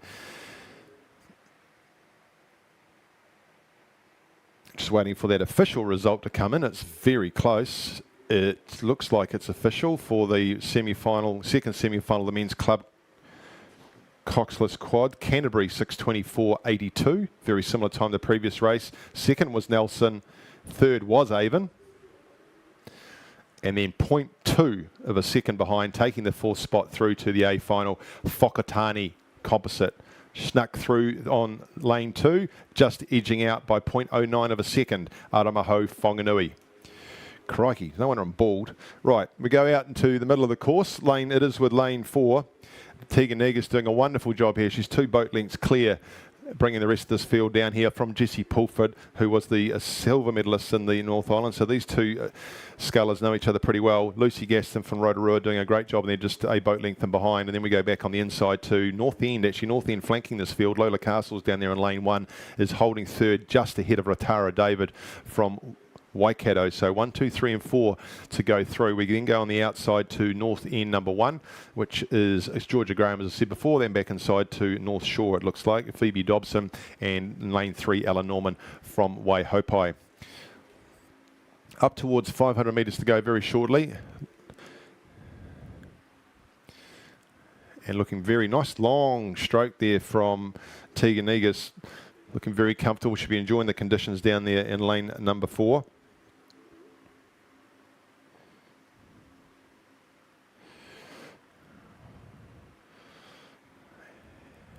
And it's just rates a little bit, looks to be a little bit longer than the Clifton Sculler, though. Doing a great job, though, as they make their way down towards the back end of the course. So still holding with Tegan Negus, and just watching Lucy Gaston from Rotorua pushing up quite nicely, still in 3rd. The next push will come from in lane 1, North End, Lola Castles. Ratara David just going ahead of her by about a bow ball. They've got some work to do, though, to get up on Lucy Gaston from Rotorua. She's got a boat length over those two, and holding, looks quite comfortable there. No real other challenges. Maybe Georgia Graham from North End out in lane 8. She's got some work to do though too. She's probably 3 boat lengths back from Lucy Gaston from Rotorua. So still working quite nicely down there and leading quite comfortably Tegan Negus. She won that North Island Championships in a time of 8:33 on Karapiro. But interesting for her to see what sort of time she comes up with here. And they've also let that second semi-final go down there too, the women's club singles. We'll get the full field properly there, but I can let you know while we're just waiting for them to come down. In lane 1 there, Tauranga 1, Amy Everett. Lane 2, Waikato 2, Senga Hickson. Lane number 3, Bay of Plenty, Coast 1, Jemima Glayholm. In lane number 4, Dunstan Arm 2, Olivia Ollerenshaw. Lane 5 is Avon 1, Charlotte Peterson. Lane 6, Dunstan Arm 1, India Nichols. Lane 7, West End 1, Milan Tenakorori. And in lane number 8 is Auckland 1, Tiara Jackson. So they're through, just 750 metres gone. and way less than that to go out here. In fact, 350 metres probably to go for Tegan Negus, looking very comfortable still out there, and there's no real change here, is there? Clifton, Jessie Pulford holding on to second nicely, still with Lucy Gaston from Rotorua. Ratara David there from Waikato has pulled well ahead of Lola Castles, just starting to put some pressure on now. But look at North End. I did say the other next best one would probably be Georgia Graham from North End. We're looking for 4 of them, and Georgia Graham from North End and Ratara David are battling for that spot. Leading is Tegan Negus from Waikato as they head up towards the Yellow Boys now. She's into the last 250 metres to go, well ahead of the rest of them as a bit of a breeze starts to make its way down the course. Hopefully that can, oh, she's a good one. That will have changed conditions for them now. So Tegan will be quite happy to have this lead. It's still with Clifton. Then we go outside to Lucy Gaston from Rotorua, and that's becoming local home ground conditions here for Georgia Graham from North End. This will be just like Otago Harbour shortly. And then on the inside down lane number 2 is Ratara David from Waikato. She's making advantage of that, perhaps the cleaner lanes down there, and she's pushed up past Georgia Graham. So these are the 4 that are starting to emerge. You have to come again, Georgia. On the inside of Ratara David is Lola Castles, North End number 2. Out here in the middle, though, up to the Red Boys as she starts to battle into that northerly, sinking its teeth into her. She comes up to the Red Boys. You can see the extra work that's now going in from these scullers as this breeze makes its way down. She's working really hard, but well comfortable now. In fact, it's slowed up so much for Jessie Pulford under pressure that is starting to open up the door for Lucy Gaston from Rotorua. Ratara David, a big strong sculler pushing away through. These conditions have changed just like that for these scullers. It's a big headwind they're sailing into now. Ratara's holding on out there from Georgia Graham, but as they come down to the line, she did all the work early. Tegan needed those reserves now. Jessie Pulford still holding on to second nicely, but coming down and taking the buzzer. Through to the A final, the women's club single sculls goes Tegan Negus, commanding victory for her. Jessie Pulford from Clifton working hard to get through to the finish here. Lucy Gaston from Rotorua will hold on to that 3rd spot, and Georgia Graham just in the last 100 metres on the outside has wound up nicely to come in and take advantage of her home conditions. It looks like she'll go through and take their 4th spot, just beating out Ratara David down here in lane number 2. Then we come down into lane 1 to Lola Castles from North End, across to Waihopi's Ella Norman, and then on the outside it will be North Shore number 1. You can see the white cap starting to emerge. That has changed dramatically quickly. Hopefully that will abate because we've been pretty lucky so far. Let's see if we can get this women's club single scull second semi-final through without too much hassle. We have called them. It is still, just remind you, in lane number 1 is Tauranga 1, Amy Everett. Lane 2, Waikato 2, Senga Hickson. Lane 3, Bay of Plenty Coastal, that's Jemima Glayholm. Lane 4 is Dunstanarm 2, Olivia Ollerenshaw, looking quite safe out there. Avon 1, Charlotte Peterson, just right in the middle of the course. She's out there. Lane 6 is Dunstanarm 1 on the outside. In the red, you can see them in the red, Leslow. Then it is in lane number 7, West End, just a bit further back in the yellow skiff. And out there in lane number 8, Auckland 1, Tiara Jackson. This will not be easy for these ladies as they make it down 500 metres to go, as someone's sock goes wavering past the commentary tower. So challenging conditions for them. Some of the boats coming in for weighing are being blown back, but it's pretty comfortable out there if you're in a safety boat. Waikato number 2. Very little between these. Waikato 2, Bay of Plenty Coastal, Dunstanarm number 4, and then we go out to Avon and Dunstanarm number 3. Those are the crews battling their way through the chop. This would have hit them as they got towards the 1,000 metre mark. India Nichols, who is the South Island silver medalist, just holding on to things out there, and she's got a handy lead just over. We come across to Olivia Ollerenshaw, Dunstanarm number 2. In between them is Charlotte Peterson from Avon. She's actually rowing out of Marion College under the Avon colours. Then we go back to the Bay of Plenty Coast to Jemima Glayholm, and then further back to Senga Hickson from Waikato. It looks that there has been a scratching there in lane number 1, Amy Everett. And out there in lane number 1, right out in lane number 8, sorry, Tiara Jackson from Auckland. So very challenging condition. You can see the chop coming in, the spray coming off, and there's a great shot there of on the live stream. You can see it's like corrugations they're trying to make their way through, but this is what they train for. And Dunstan, Olivia Ollerenshaw making her way through. Tegan Negus going through in a time of 8:30, which is pretty impressive considering the conditions. Not a direct comparison, but when she won the North Island Championships 3 weeks ago, that was an 8:33, but it was on Karapiro.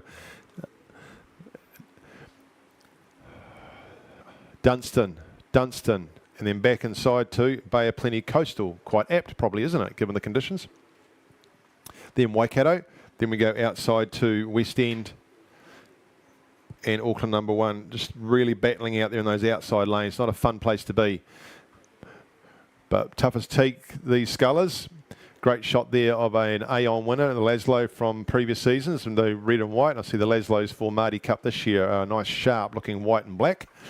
And a nice 2 boat length lead there for Olivia Ollerenshaw over Jemima Glayhole, making a nice run down there in lane 3. She's got herself into a handy second. It still is with India Nichols out there in lane 6, holding on to that 3rd spot just back inside from her, Charlotte Peterson, in lane 1s. So it is Senga Hickson down here in lane 2 from Waikato, who has the work to do to try and get herself through into that 4th spot. Too far gone now on the outside there for Milan from West End and Tara Jackson from Auckland. But nice holding her position. Just shortening up the stroke a little bit now just to hold the conditions is Olivia Ollerenshaw, and it's been a nice finish here coming from Jemima Glayholm, coached by Jordan Parry. Knows a thing or two about holding these singles together. Does Jordan. Less than 100 metres to go for these 4 scullers. It looks like Waikato will miss out here, but it is with Olivia Ollerenshaw, not overrating, a little bit shorter just to get through. Jemima Glayholm holding on to second, and then it is just a big push on the outside there from India Nichols, and a game effort here from in lane 5 from Charlotte Peterson from Avon. These are the 4 that will make their way through to that final of the Women's Club Single Sculls. Over the line she goes now and takes the buzzer, does Olivia Ollerenshaw. Second to Jemima Glayholm. Nice last 500 for her. Third will be India Nichols. Fourth going to Charlotte Peterson from Avon. And then just finishing down here, and fifth will be Senga Hickson from Waikato. And she'll be joined in the B final by Tiara Jackson from Auckland and Milan Tenakarori from West End.